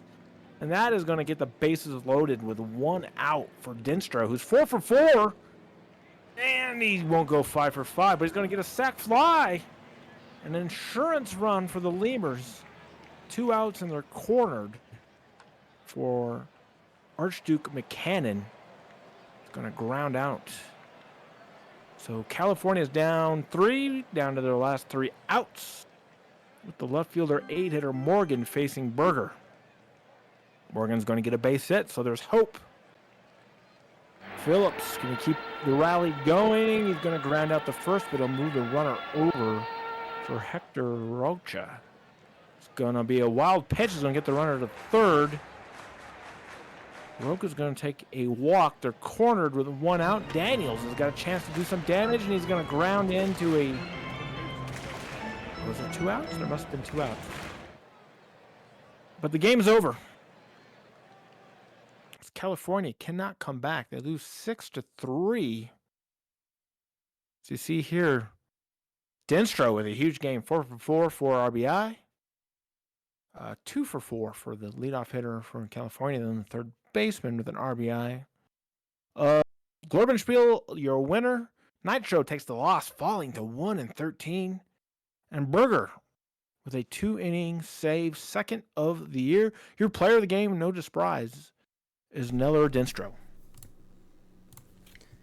As we head around the rest of the minor leagues, we have the Wheelers defeating the Swifties 4-2 here. This was actually a 2-1 lead for the Swifties all the way until the bottom of the 8th, where the Wheelers have a 3-run home run by Giannoulis to take the lead, and they held on to it the rest of the way. Otage goes 3 for 3 with 2 runs and an RBI as well. Wellerman goes 2 for 3 with an RBI and a run scored with the solo shot in the 3rd inning. Tovernow takes the loss for State College, while Abernathy Jr. gets the win for Anchorage in relief. And Sebastian Otage will be your player of the game. All right, next up, the Kingpins will get a 11-5 win over the Ranas in a game that featured double-digit hits by both sides. The Kingpins are going to be led by Murphy, the second, the left fielder, going 4 for 6 with 4 RBI, including a 2-run home run. For the Ranas, Cove going 3 for 3 with 3 RBI, themselves also getting a home run. Your winning pitcher is going to be Pecora, and proving a 13-4 with an inning of 5 innings pitched, 1 earned run. Your losing pitcher is going to be Matthews, who gave up 5 runs in just 3 innings. And your player of the game is going to be Kent Murphy the second. Next up, in 12 innings, the Dillos down the Bears 6-5. Bears actually out hit them 17-14, but it's the runs that matter. RBIs, Whiffington Jr. gets 3 of them, going 4 for 6 for the Dillos. For Bruce City, we have a 3-hit day for Leg. Schlitz takes the loss. A works and man get holds, able to blow and save, and Sinitara will be your winning pitcher, improving to 3-1 in relief. Tedford Whiffington Jr. is your player of the game.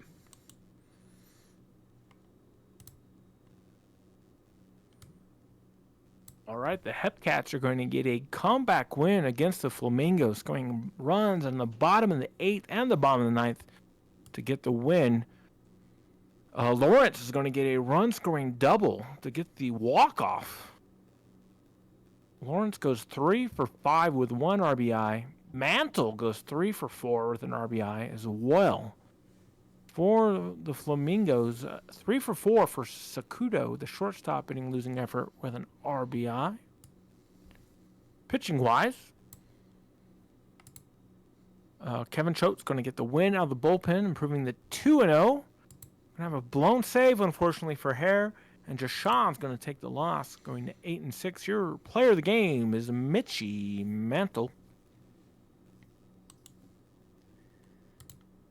All right, so that'll do it for the minor leagues. We'll go ahead and save and go through the majors box scores today. Starting off with the Voyagers, downing the Raptors 8-2 here, 10 hits for them both.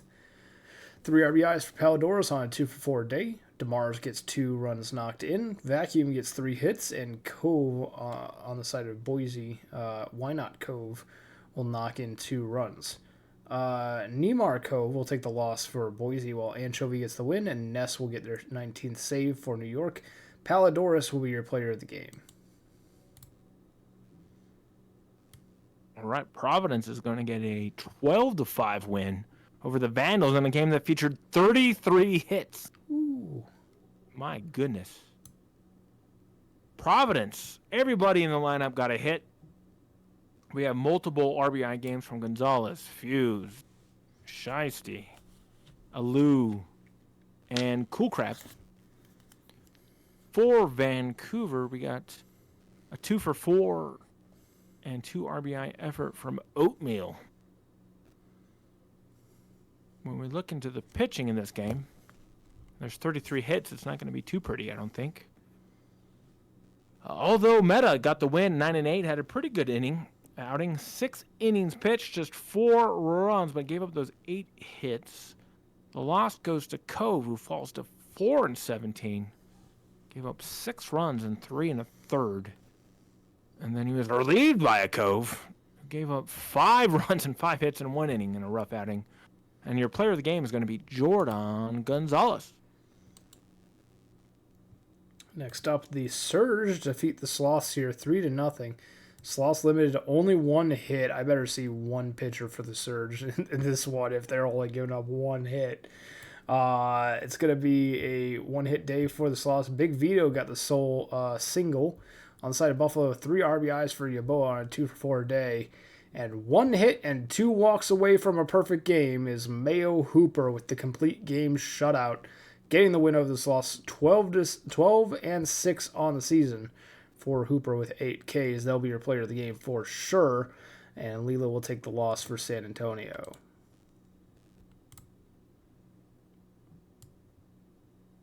All right, Toronto going to win 7-3 over OBX.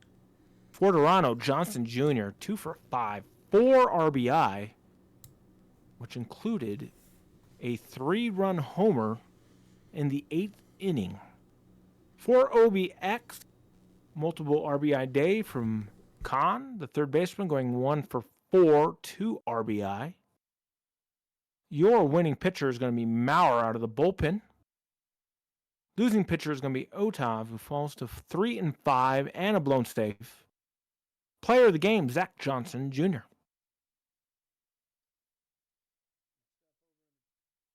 Next up over in the Champions Conference, New Orleans Rougarou will defeat the Nashville Stars here 3-2. 2 RBIs for Vidal Valor Jr. on a 2-hit ball game for Nashville. For New Orleans, 2-hit days for Manuel Bang and Faker. Faker getting an RBI as well. Roberts gets the win. Tentacion their 5th save. Azwahe their 10th loss on the season. But they will be your player of the game, only allowing 3 earned runs over 6 innings pitched on 7 hits and a walk, striking out 10. Oh. All right, DVS is going to hammer Indy.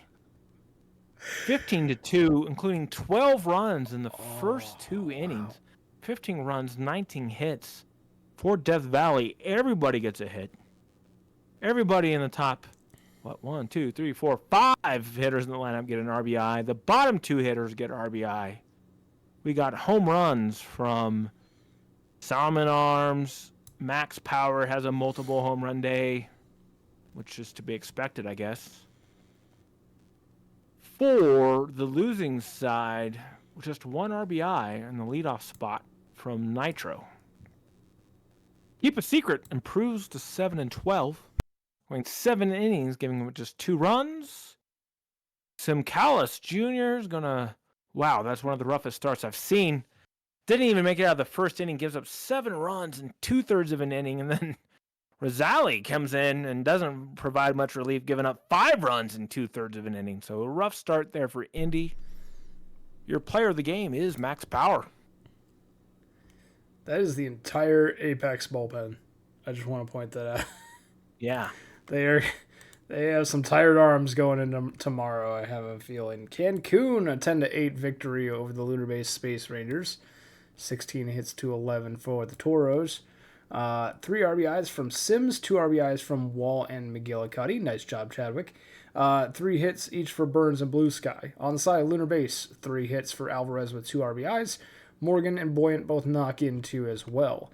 Fielder will get the win for Cancun. Negs will get their 16th save, and Hypocrites will take their 7th loss on the start for Lunar Base. Blair Buoyant will be your player of the game for this one. All right, and a rarity today, we have a pitcher's duel where the Demons beat the Sea Serpents 1-0 and a walk-off. No, bottom of the 8th, so not a walk-off, but Vada gets a run-scoring triple in the bottom of the 8th for the winning run. Pitching-wise is your highlight here, right? We got O'Quarters going 7 innings, giving up no runs, 3 hits, 7 Ks. Got a no decision. Bit rough. Otani is going to go 6 1/3.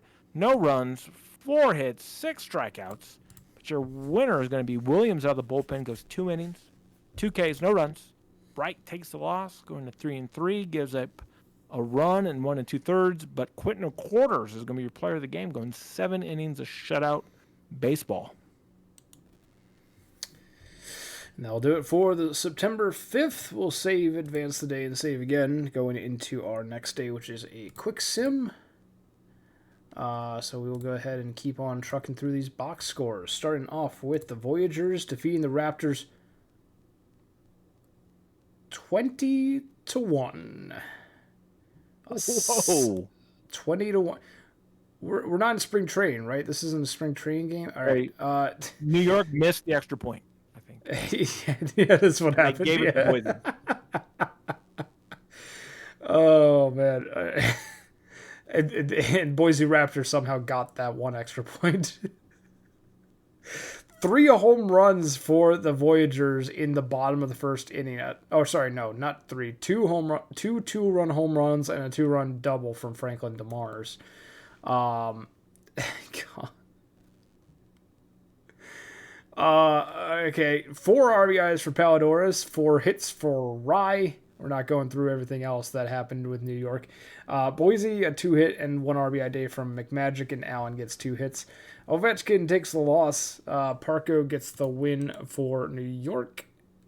I'm curious about something. Hold on. Yeah. I don't think I've seen, when I've streamed, that New York, everybody had an RBI.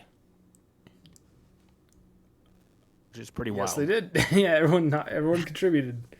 Well, when you have 20 runs, it kind of makes sense that you're going to have everyone contribute.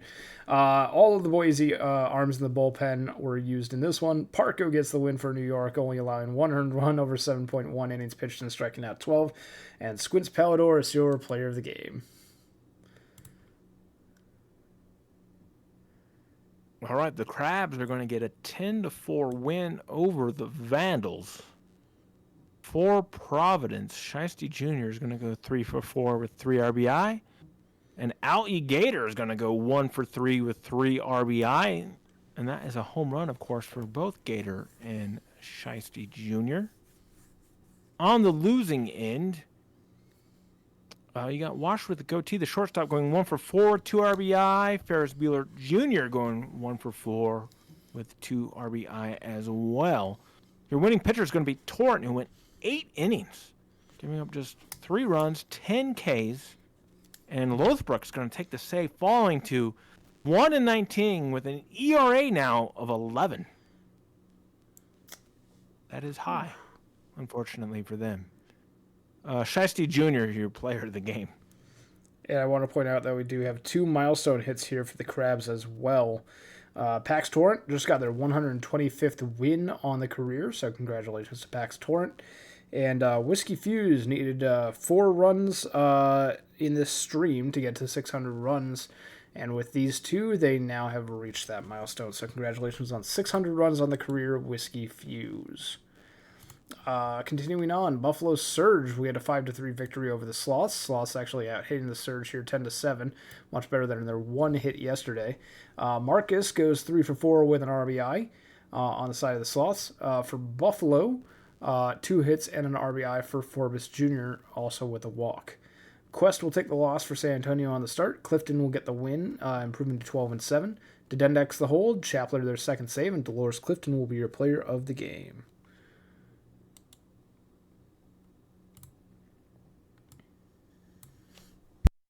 Right. Johnson Jr. has a big game as the Pathfinders win 13-2. Johnson Jr. goes 4 for 5 with 5 RBI, including a grand slam in the 8th inning for him. 2 RBIs from Mite. Let's see here. Lewis and Ixon also getting 2 RBI for Outer Banks. RBIs from Kim, Khan, and that is all. Your Toronto winning pitcher is going to be Starscream, who went 7 innings, gave up 2 runs, struck out 7. Your losing pitcher is going to be Sheets, who went 5 1/3, gave up 4 earned runs, but 6 in total. And Zach Johnson Jr. is your player of the game. Next up, the Nashville Stars defeat the Rougarous 8-5 here. 11 hits apiece for these 2 teams. 3 for 4 day for Vidal Valor Jr. with an RBI and a run scored. I feel like I've been saying their name a lot this stream. They're having a good one. Steiner with 2 RBIs. On the side of New Orleans, 3 for 5 with 3 RBIs for Manuel Bang. And Faker goes 3 for 4. Lycan takes a loss, falling to 2-15 on the season. Phil Donahue gets their 11th win of the season, and Hitotsu Unagi their 13th save. Manuel Bang, your player of the game. All right, Death Valley is going to get a 9-2 win over the Apex. Hard, the second baseman, is going 2 for 4, 3 RBI. Multiple RBI game also from Salmon Arms, the catcher, going 1 for 4.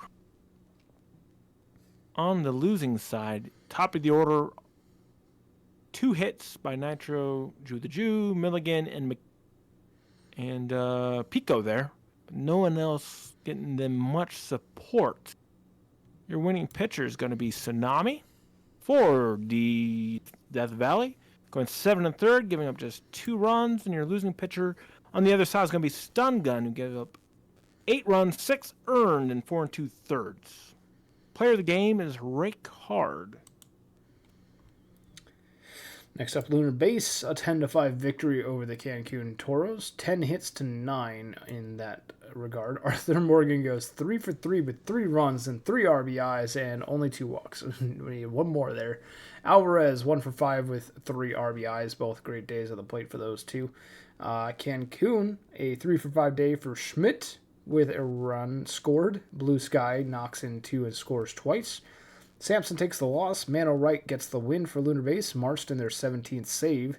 And the player of the game is Arthur Morgan. Top of the Morgan to ya. All right, in a rare close game here, the Serpents are going to get a 4-3 win over the Demons. Their big damage comes in the 3rd inning where they scored 3 runs there. Babbitt Person, 3 for 4, 2 RBI. RBI from Hayes as well on the losing end. RBIs from Dogwood, Torres, and Ruiz, but Burnside, the DH, goes 3 for 5, scores a run. Pitching-wise, Bear version 2.0 is going to take the win out of the bullpen, improving to 8-1 on the season. Bouchard is going to get the save, and Hugh Mann is going to take the loss, falling to 11-9. The player of your game is Bob Person. That does it for the majors on the 6th. So we'll check in with the minor leagues and quick sim their games today as well. Starting off with the Wheelers defeating the Swift Steeds 4-0, despite the Swift Steeds actually out-hitting the Wheelers 11-6. 11 hits, but no runs for State College. 3 hits for McCringleberry and 2 each for Joy, Andrews Jr., and Barrow. For Anchorage, a 1 for 4 day for La Rosa, but that one was a 3-run homer. Lee adds on a solo shot at the bottom of the order. McChapperson takes a loss for State College, while Lohr goes 6 shutout innings, only allowing 9 hits and striking out 5. Kinsella will get their 5th save, and Guy Manuel Lohr is your player of the game.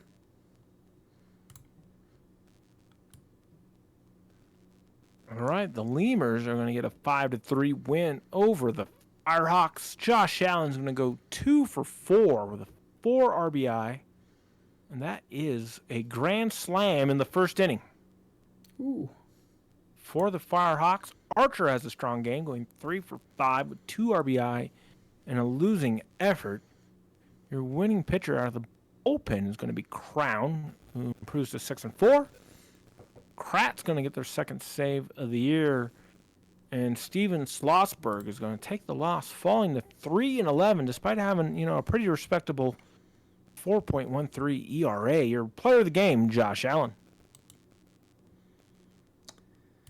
Next up, Flamingos win at Kansas City 10-6. Home crowd going home not too happy as they saw the away team smack 19 hits. Hits all around for Florida. Everyone getting at least 2 except for Riston, who goes 1 for 4. 4 RBIs for D. Fernandez, the number 2 hitter in the Flamingos lineup. For Kansas City, 2 RBIs for Taz and 2 hits and an RBI for Harper. Melgar takes the loss on the start, while Stoner gets the win for Florida. Neither pitcher doing too well, though, on their starts. D. Fernandez will be your player of the game for this one. Bruce City is going to get an 8-1 win over the Dillos. Multiple hit gains from Houndstreamer, Argent, McRoids and stuff, including 4 RBIs from McRoids and stuff, who had a 3-run homer in the 4th inning. And in losing effort, we got an RBI from Gordon, the DH, who went 2 for 4. With 1 RBI. Your winning pitcher is going to be Moore, who went 6 1/3, giving up just 1 earned run. And Salad is going to be your loser, falling to 9-9. Your player of the game is Chingus McRoids and stuff. And the last minor league game of the day for September 6th, a 5-0 victory for the Kingpins over the Ranas, 10-5 on the hits column. Not really anything to write home about for the Puerto Rico lineup in this one, but Chicago, they had a 2-hit and 2 RBI day performance from Dawson, the DH, and 2 hits each from Honkball and Murphy II. Heiderscheid takes the win with 6 shutout innings. Yost gets their 4th save, and Artemis Ardia will fall to 7-10 on the season. Vincent Heiderscheid will be your player of the game. I'll do it for September 6th. We'll go ahead and save, advance, and save again as we head on into our final streamed game of the day. That being the Chicago Kingpins taking on the Puerto Rico Ranas. Kingpins are 67-34, 35-18 on the road. They came into today's stream number 2 in the power rankings, just behind the Dillos, but holding the best record in the minors, which still holds true to this date in the sim. Puerto Rico Ranas, on the other hand, are 43-58. They were 9th out of 10 minors teams in the power rankings coming into the sim, and they currently hold the 3rd worst record, only being now at Kansas City by 2 games and State College by 3. We're going to see Luna Jose Rodriguez Ortiz on the mound for the Chicago Kingpins, while Ichabod Cranepool will take to the mound for the Ranas. And surprisingly, despite Chicago being number 2 in the power rankings and the Ranas being number 9 in the power rankings coming into this stream, Ranas actually seem to have the advantage on the head-to-head, 6-4 over the Kingpins, with Chicago only leading in the 2, 6, 9, and pitcher positions. What do you make of this, Chadwick? Is this just a underperforming Ranas squad that are much better than their record appears? The computer makes you think that way. Just looking at their stats here. I mean, look, they got 1, 2, 3, 4. Top 4 guys in their lineup are hitting over 300. So, yeah, maybe a hard luck year for the Ranas. Yeah, it looks to be the case. Kingpins do have a couple of 300 hitters themselves, with Evanescence and Scotty Sterling in the 1 and 3 positions, as well as Anthony Simmons, the 3rd, down there in the 8 spot. But it's not as concentrated as the first part of that Ranas lineup. And with a couple of not so great seasons at the bottom of the lineup between these last 3, it's possible that it's just a very top-heavy lineup that isn't able to carry through the runs throughout the season that the Ranas were potentially hoping for. And you're looking at the pitching too. It's quite a bit of a difference between Ortiz and Cranepool specifically. Cranepool was 4-9 with a 5.09 ERA. They'll probably be looking to bounce back from that next season. But Ortiz, 11-6 with a 3.39 ERA, has been really, really good for the Kingpins this year. And against Puerto Rico specifically, it's a 2-0 record with a 1.5 ERA. So they do very well against these Ranas bats. So maybe even being able to quell these top 4 in the Ranas lineup could be a big benefit for the Kingpins in this game. But I think we're about ready to head on into game. We do have our prediction, which is not being able to be seen on my end because my Twitch app is weird. It is total hits over under 19.5. Okay, 19.5 total hits in this one. So be sure to get your last minute predictions in now. I'm going to go ahead and get in on the prediction here too. I'm just going to go ahead and put, I don't know, we'll go 100 on the 100 on the under. We'll see how that goes. 19.5 is a lot of hits, so we'll see if these two teams can deliver. But I'll be taking you through the second half. So, Chadwick, you ready to start things off in the first half of this game? Let's get to it. All right, take it away.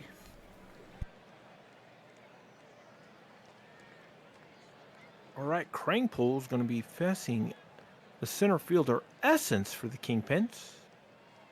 As we start this final stream of the night, Essence is going to ground out to the first baseman unassisted. Blanco, the shortstop's on fire, is going to step in. He's going to ground out 6-3. I'll bring up Scotty Sterling, 19 home runs, 70 RBI in the air, and that doesn't matter now. He strikes out.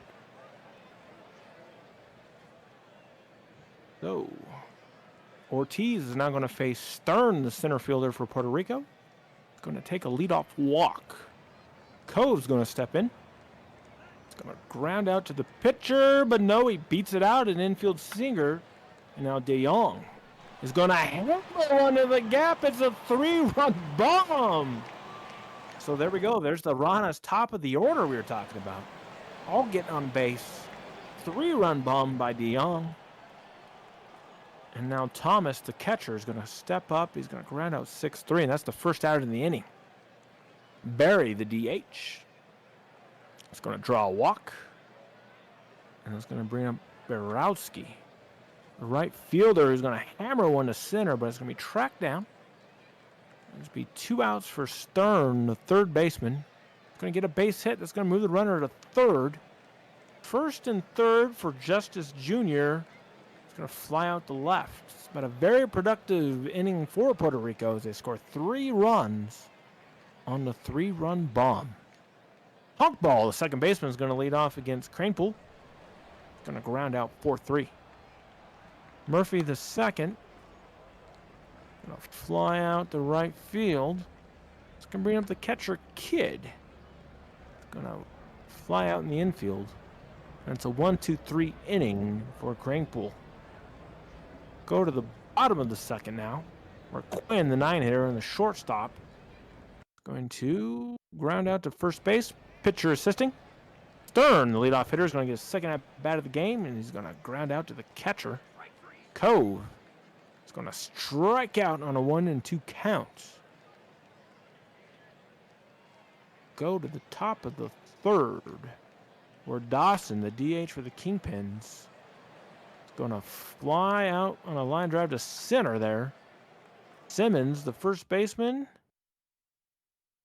going to ground out. And now Alexander, the third baseman, is going to ground out to his counterpart. And it's a 1-2-3 inning again for Cranepool. De Jong is going to step in and draw a walk.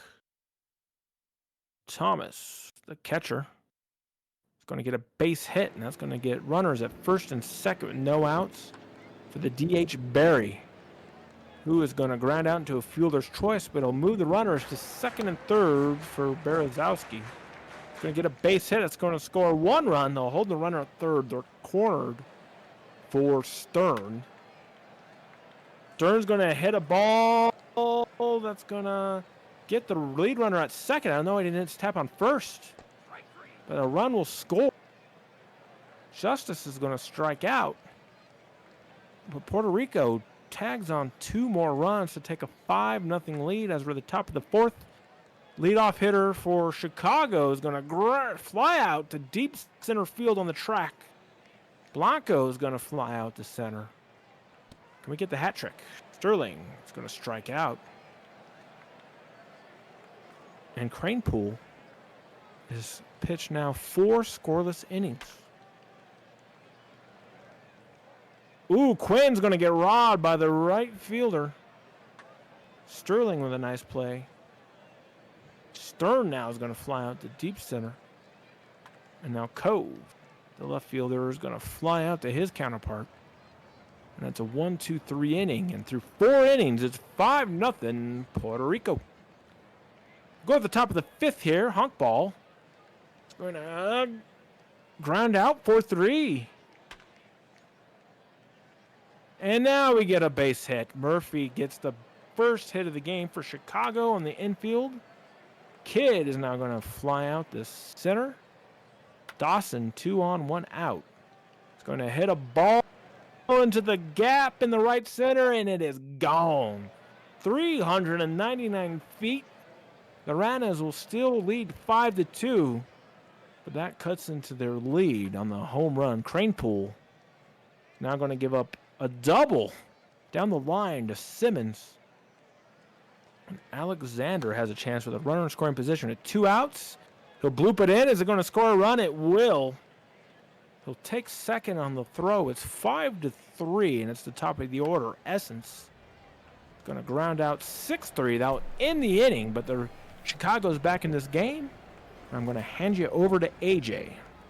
And the Kingpins on the comeback trail here with 3 runs in the top of the 5th, but a deep drive to left center by the Puerto Rico Ranas. Quentin DeJong says, we're not out of this yet.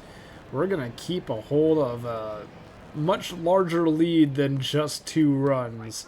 A 3-run lead once again for the Ranas off the bat of Quentin DeJong. Big Hurt Thomas strikes out against Goat Bisky, and now it's going to be Griffin Berry grounding out to the third baseman. Berezowski now. The ground ball to second base. Knocking it down is Hunk Ball, but unable to make the play. That's going to go as an infield single, but Berezowski is picked off. Side is retired. 1 run, nobody left on. It was the solo shot by DeJong that makes this a 6-3 ball game.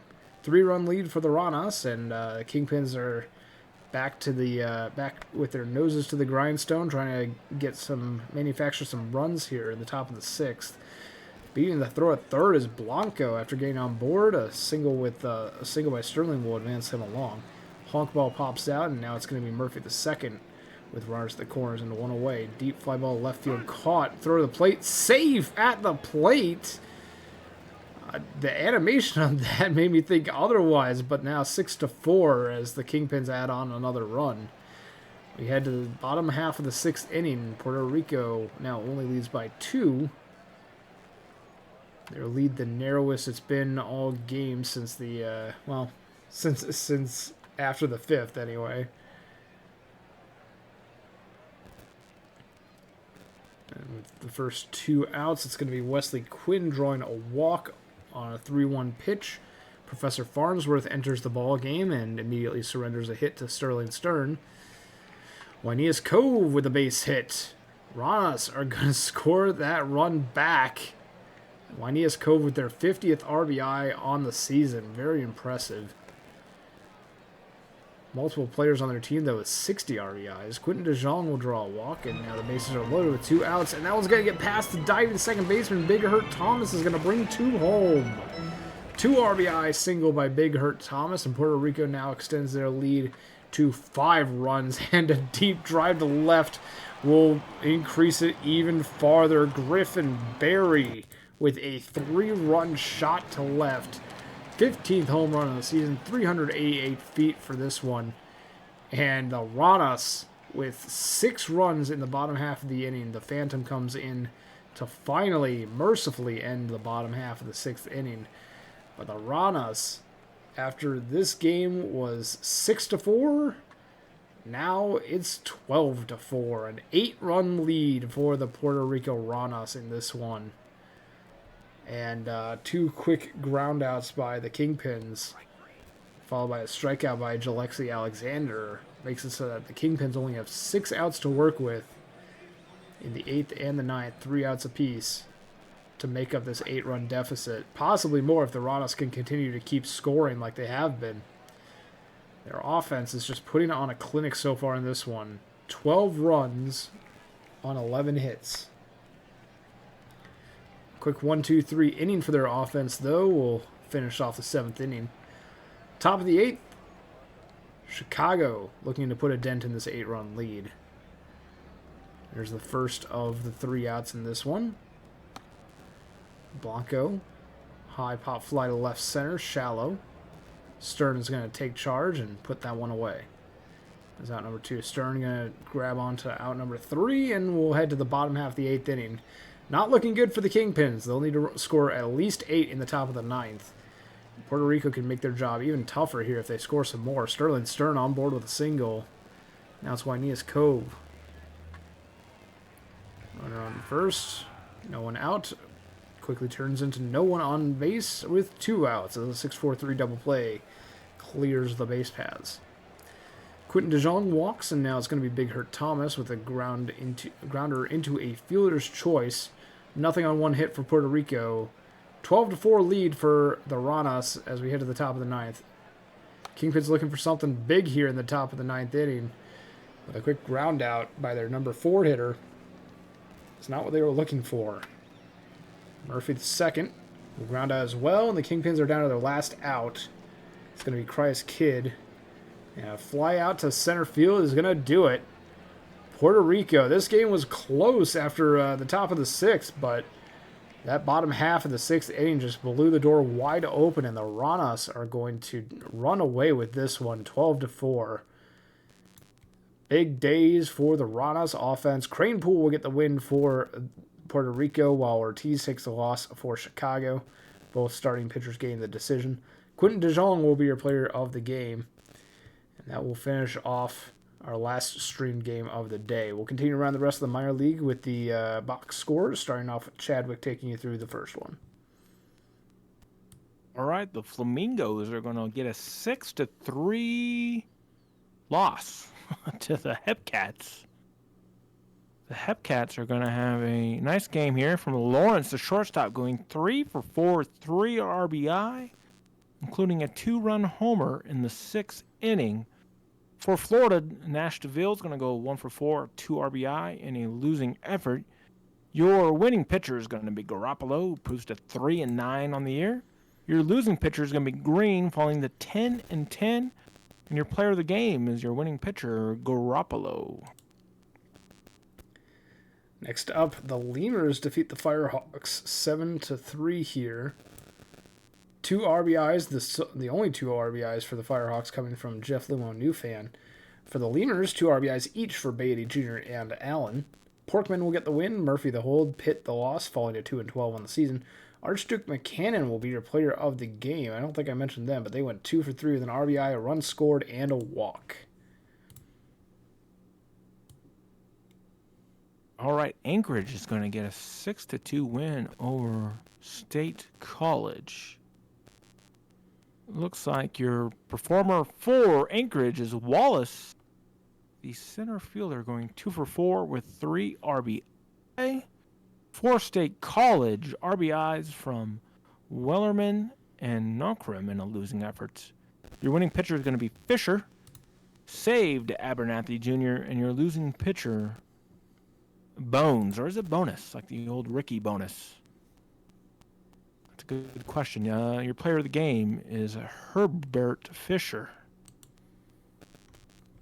And the last minor league game of the day is going to be a victory for the Dillos in extra innings. 12 innings needed to down the Bears, but they win it 6-5 in a walk-off. Run scoring single in the bottom of the 12th by Toksum. 3 for 7 day for Kirby Bernard with an RBI, 3 for 6 with an RBI for Murphy, and 3 for 6 with 2 RBIs from Toksum, all on the side of the Dillos. For the Brew City Bears, 2 hits and 2 RBIs for Guile, and then the Streamer goes 2 for 5 with an RBI. Schlitz takes the loss, Sinatara will get the win, Abel the blown save, and Grand Slamdolf will be your player of the game. Don't think I mentioned them, but they went 2 for 4 with a RBI, a run scored, and 3 walks.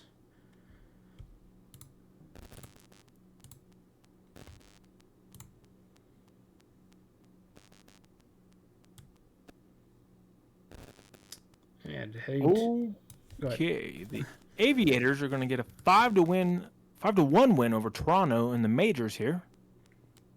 The Aviators are going to be paced by Kim, the catcher, going 3 for 4 with 1 RBI. Carew going 1 for 3 with 2 RBIs as well. In a losing effort, Pilsudski is going to go 1 for 3 with the lone RBI. Hangman's going to get the win, improving to 5-13. Otav is going to get a save, 10th of the year. Psyduck is going to fall to 10-11. And your player of the game is Adam Hangman, going 7 2/3, giving up just 1 run with 10 Ks. Next up, the Crabs get an 11-3 victory over the Vandals. 16 hits for them in this one. 6 RBIs on a 4 for 4 day for Santiago Benito. I think I know who your player of the game is going to be. Just a little bit of a thought there. On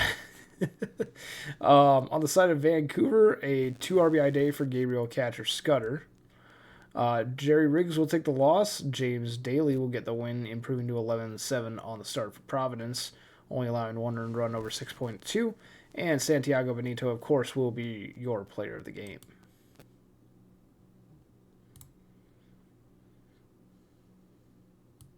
The Surge are going to have a 7-1 win against the Sloths.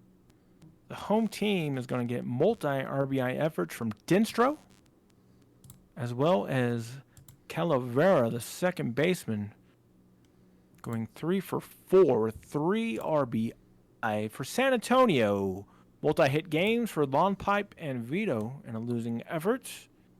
Your winning pitcher for the Surge is Claudaddy, improving to 3-6. A save by Schramm, and your losing pitcher is Sauberg. Player of the game is Manny Calavera. Next up, the Voyagers defeat the Raptors 10-3. Not as bad as the 20-1 victory the other day, but still quite a big victory for New York. 2 hits and 2 RBI from Palidorus, and then 2 hits and 1 RBI for Dion, Cove, and Cove. Boise with 3 RBIs, 2 for 4 day from Stubby McGuire. And hey, there's a home run. Stubby McGuire has now reached 300 on the career. Big congratulations to Stubby McGuire reaching that 300 home run mark on the career. Much congratulations to McGuire.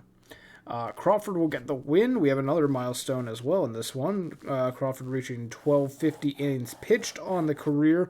Milestones to celebrate on both sides of this one.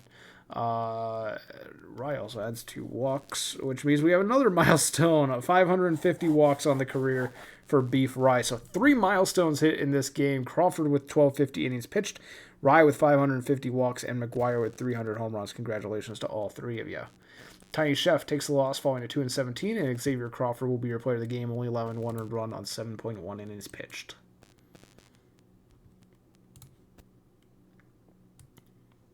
The Stars are going to get a 7-3 win over New Orleans.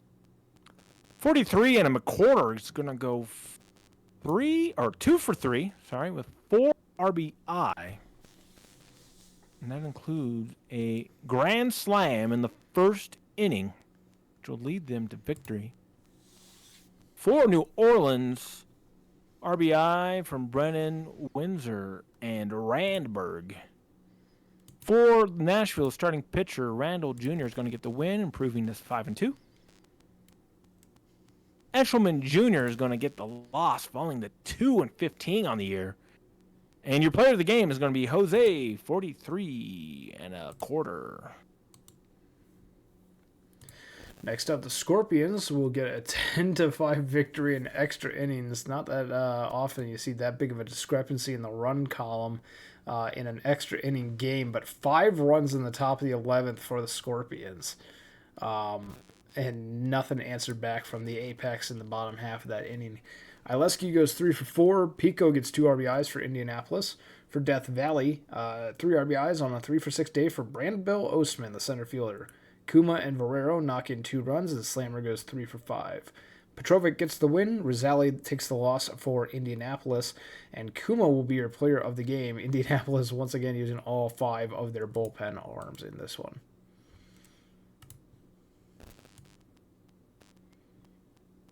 All right, Cancun is going to get a 6-4 win over Lunar Base.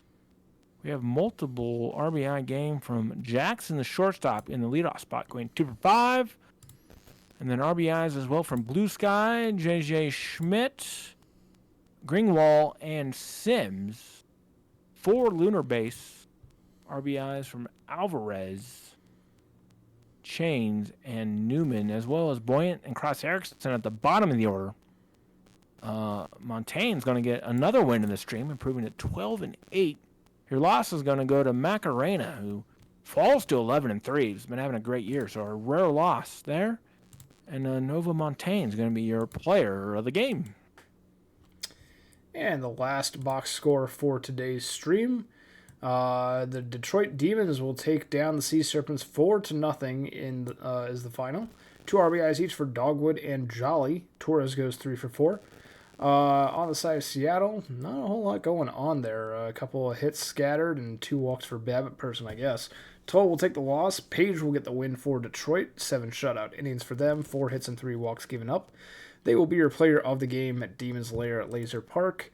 And that is going to do it for today's stream, because September 8th, our last day of the stream, the Quick Sim is actually a travel day for both the majors and the minors. So we are all finished. let's take a look at the standings for both sides real quick before we start the upload, because I'm sure people will yell at me about that if I don't. Buffalo Surge have now clinched a playoff spot. The East remains up for grabs between them and the Voyagers. No additional teams were eliminated in the Legends. Or the Champions, actually. All teams that were in it for the majors are still in it. Although I'm sure some teams are faring a bit better than others. Lunar Base and Lunar Base and Detroit were already in. Well, Detroit was just about in, but now they've officially clinched a playoff spot. And then Cancun also clinches a playoff spot as well. Their division's still up for grabs between them and the Scorpions, but it's going to be pretty close for the Toros. It's going to be pretty tough for the Scorpions to get this one. Toros magic number only at 1 there. But there we have it for the majors. We'll take a look at the minors standings as well. Coming into the stream, we had 5 teams already in, those being the Dillos, the Kingpins, the Wheelers, the Flamingos, and the Lemurs. And that is exactly where we remain for the minor leagues. Brew City Bears are potentially looking to inch their way in. Their magic number is 4 for the remaining 6 games of the season. State College Swifties have officially been eliminated from contention. California already was coming into the stream. But State College is now officially eliminated as well. And the Hepcats are right on the brink there. They're not looking too good, but it's going to be Bears or Puerto Rico Ranas most likely. Hepcats are going to need to put in quite a bit of work to try and get that last spot, but it is still possible for them. In terms of if we want to put a percentage to this, it's 96.4%, the Bears, 3.6% for the Ranas. Hepcats aren't even listed for this one. For the majors, pennant chase, let's see, Crabs playoff percentages are at 87.4%, and the Sloths are at 12.6% for that last playoff spot for the Legends. And then the conferences, and then the division for the East at least is up for grabs. But the Voyagers' magic number for that is at 1. For the Champions Conference, Lunar Base magic number is 3 to clinch the East, but they and the Demons will both be in the playoffs 100%. And then and Cancun will also be in the playoffs with their magic number for the division being 1. Scorpions have an 80.5% chance of making the playoffs, while the Sea Serpents have a 19.4% outside chance of making it instead. But that's going to do it for us. We'll go ahead and save and then go ahead and start the upload. But want to give a big shout out and thanks to all of our mod team with the predictions tonight, as well as a big thank you to Double Dub, specifically for the stats team for the milestone tracking tonight. And a big thank you to you as well, Chadwick, for co-hosting tonight. Did you have fun? Yeah, it was great, and good job for you on keeping up on all the milestones. I don't know how you did that. Thank you. I tried. I think we only had 3 players not hit their milestones. So all the rest of them that were on the preview screen for tonight's stream were made, except for those 3. But also a big thank you to you, chat, for sticking around to this point. We had a raid earlier on. I think there's still probably a couple of raiders sticking around. But if you liked what you saw and you haven't created a player yet, go ahead and join our Discord. We'll be happy to have you. We can help you create your player. You do tasks from week to week that are very short. Usually I only spend about a half hour per week on these tasks to try and earn as well as you can, and increase your player stats as that happens. You'll get drafted by a major league team, potentially a minors league team as well, but you might get claimed off of waivers that instead, if you depending on when in the season you choose to create. But you'll go through the draft process for at least the majors, maybe even the minors as well, and you'll join a team, get scouted, potentially see your player win some awards or even get into the Hall of Fame. And we have plenty of jobs open for any new players that want to, any new users that want to come on in. Those will help you earn money to help your player improve. like even what Chadwick and I are doing right now with the streams and what the mods are doing in the chat with all their predictions. These are all jobs that you could potentially have to help increase the earnings for your players. So it is very fun. It is very enjoyable. I've been doing this for I've been in the league since season 18, which doesn't feel real that it's now season 44. But it's been a fun time for sure the entire time that I've been here. So please, if you're even considering joining, give it a try. You might find that you enjoy it a lot more than you might think. But other than that, how's everyone doing? Chadwick, how are you doing tonight? Good. Yeah, and I just while this is loading, we'll just so again, right? We'll have the playoff race on Saturday for everybody in the minors and the majors, and then tomorrow night it'll be Nazbase and I will be doing some prospect league. So if you could sign up tonight, and you could be in the prospect league tomorrow. Is it really that quick of a turnaround for the prospect league? It could be. I mean, it depends on how bad we want to get Nazbase to work. He's pretty good at getting them in. So we'll see. He's in the chat still, so we'll see. I don't know. I don't want to overwork him. Yeah, Nazbase, how do you feel about that? How do you feel about that quick turnaround? Yeah. Let's flood Nazbase with all kinds of new players to create for tomorrow night's stream. We'll be on the call tomorrow night. Yeah, see, he says, yeah, he'll do it. So you can see yourself in the game tomorrow in the Prospect League as Nazbase and I look at the future stars of the league, today. Nice. I was tempted. You're tempting me with this pitch to actually recreate with my next player, but I think Wendy might have one more season in her. Maybe we're gonna see. But I think Wendy's probably only got one more season left in her before I think she auto retires actually. So my player eventually might wind up in the Prospect League at some point. Do Recreates join the Prospect League? Or is it all just new players? I think Recreates do too.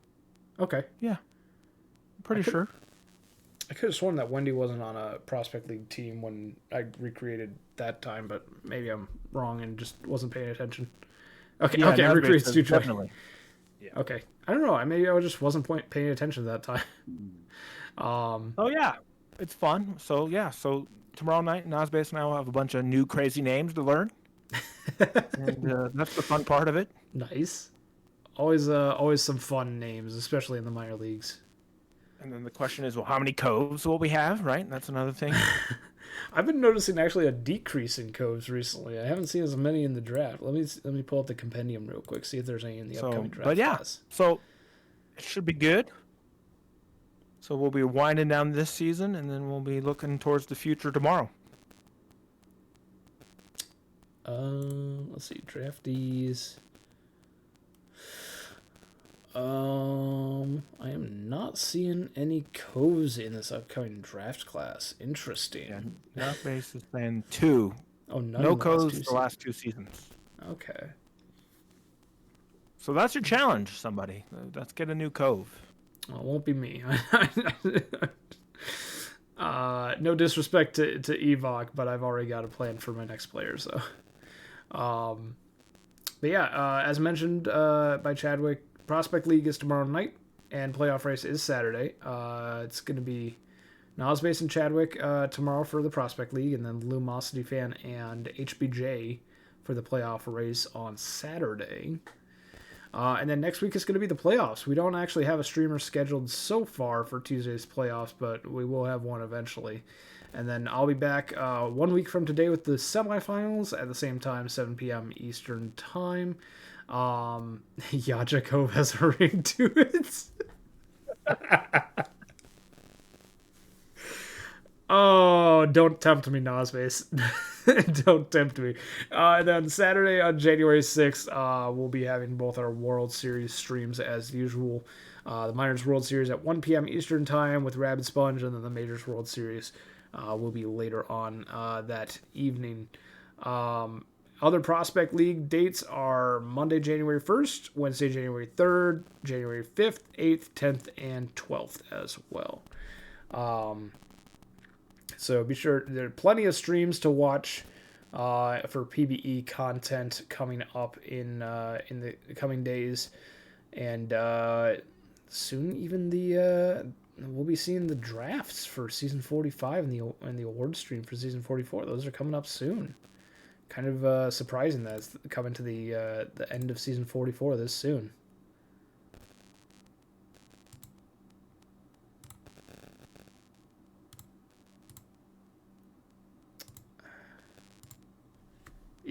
I don't even know how you pronounce that for Nas-based Cove. Isabsan? I'm going to go with that. Isabsan Cove. Oh, Nas-based has plans for their next name.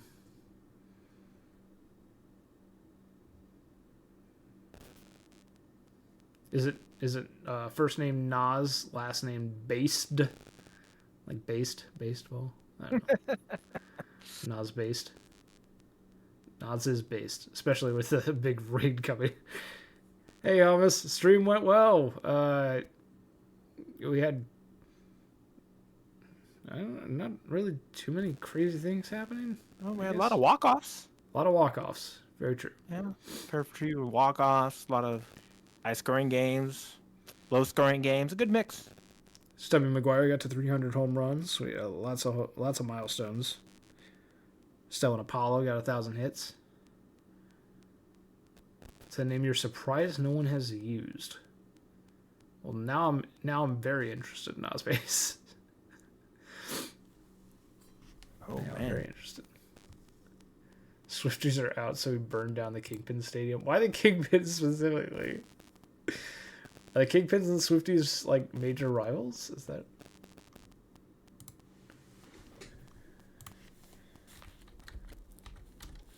I'd be curious to. I would be curious to hear like a media piece where someone did research and like polled the locker room of every majors and minors team to find out who they saw as their biggest rival. Ooh, yeah. That would be a very interesting media piece, I feel like.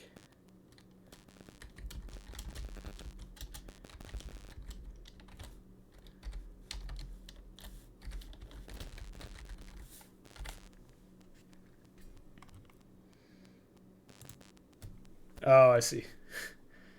Weatherman and Scotty. Yeah, Weatherman and Scotty, you two have been going at it in the chat recently, haven't you? All right, fair enough, I guess. Bruce City and the Ronas? Really? I would have thought if Bruce City had a rivalry with anyone, I would have thought it would have been two other teams not named the Ronas. I would have thought either Lemurs, because they're the expansion teams, the most recent expansion teams, I should say, or Kingpins, specifically due to location proximity. But Bears and the Ranas are an interesting pairing.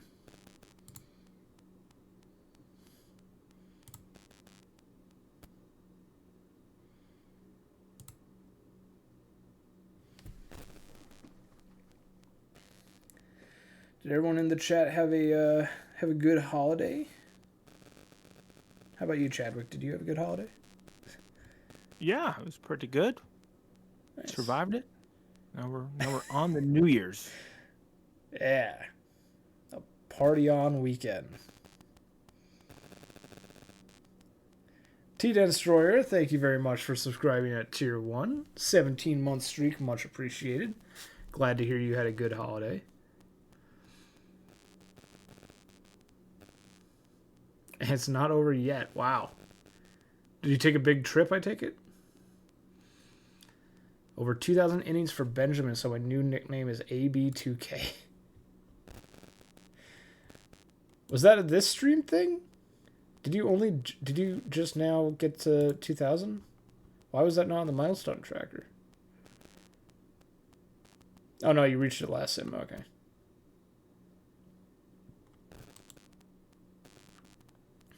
Gotcha. Okay. Did it show on the recent milestones? Hold on, let me go back to the main. Oh, yeah, there it is. 2,000 innings pitched. Congratulations, Thomas. And there's the home run logo spinning up as usual. Oh, man. Well, now I'm curious. Career innings pitched. Walker Cato at 24-26 innings pitched. Alexander Benjamin is number 29 overall. I think he had a few innings this one, so he might have moved up to 28. Maybe higher, actually. We shall see. He's not even close to done yet, is he? Well, he's 35. Wait, Hummus, what regression class is Benjamin? Is he 30? Season 30?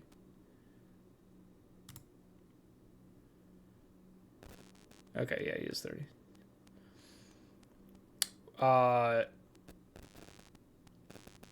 Recently we did a, I posted a trivia question in the Sloss locker room.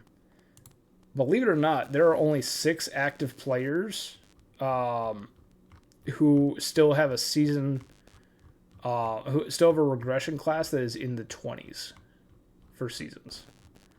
Like, once those 6 players retire, we'll have no more active players in the season 20s for regression classes. They'll all be 30s or more recent. I'm trying to find the list that I posted. If anyone wants to guess which 6 players... There's one from... Oh, here it is. There's one from season 28, and there's 5 from season 29. But one of them just retired, so they won't be around next season. If anyone wants to post their guesses on any of those 6 players. Nosbase has 1. There's Crocs Out. Crocs Out is one of the 6. One of the 5 season 29ers.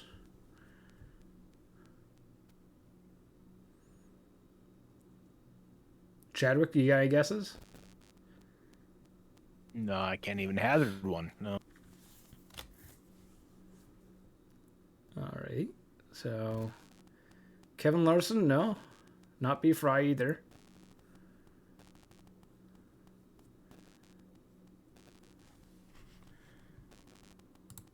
All right, looks like the upload finished the first part anyway, so running out of time, chat, while we finish this upload.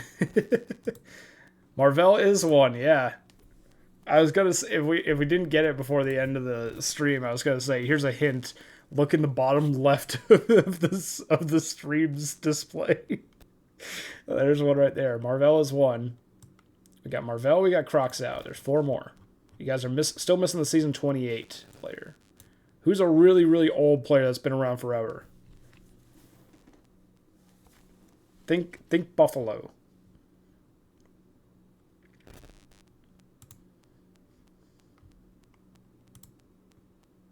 They are currently at 406 TPE. Soon to be less. Shram, yeah, there you go. Nosbase got it. That's the season 28. So there's 3 more in season 29 that are still active, besides Marvell and Crocs Out.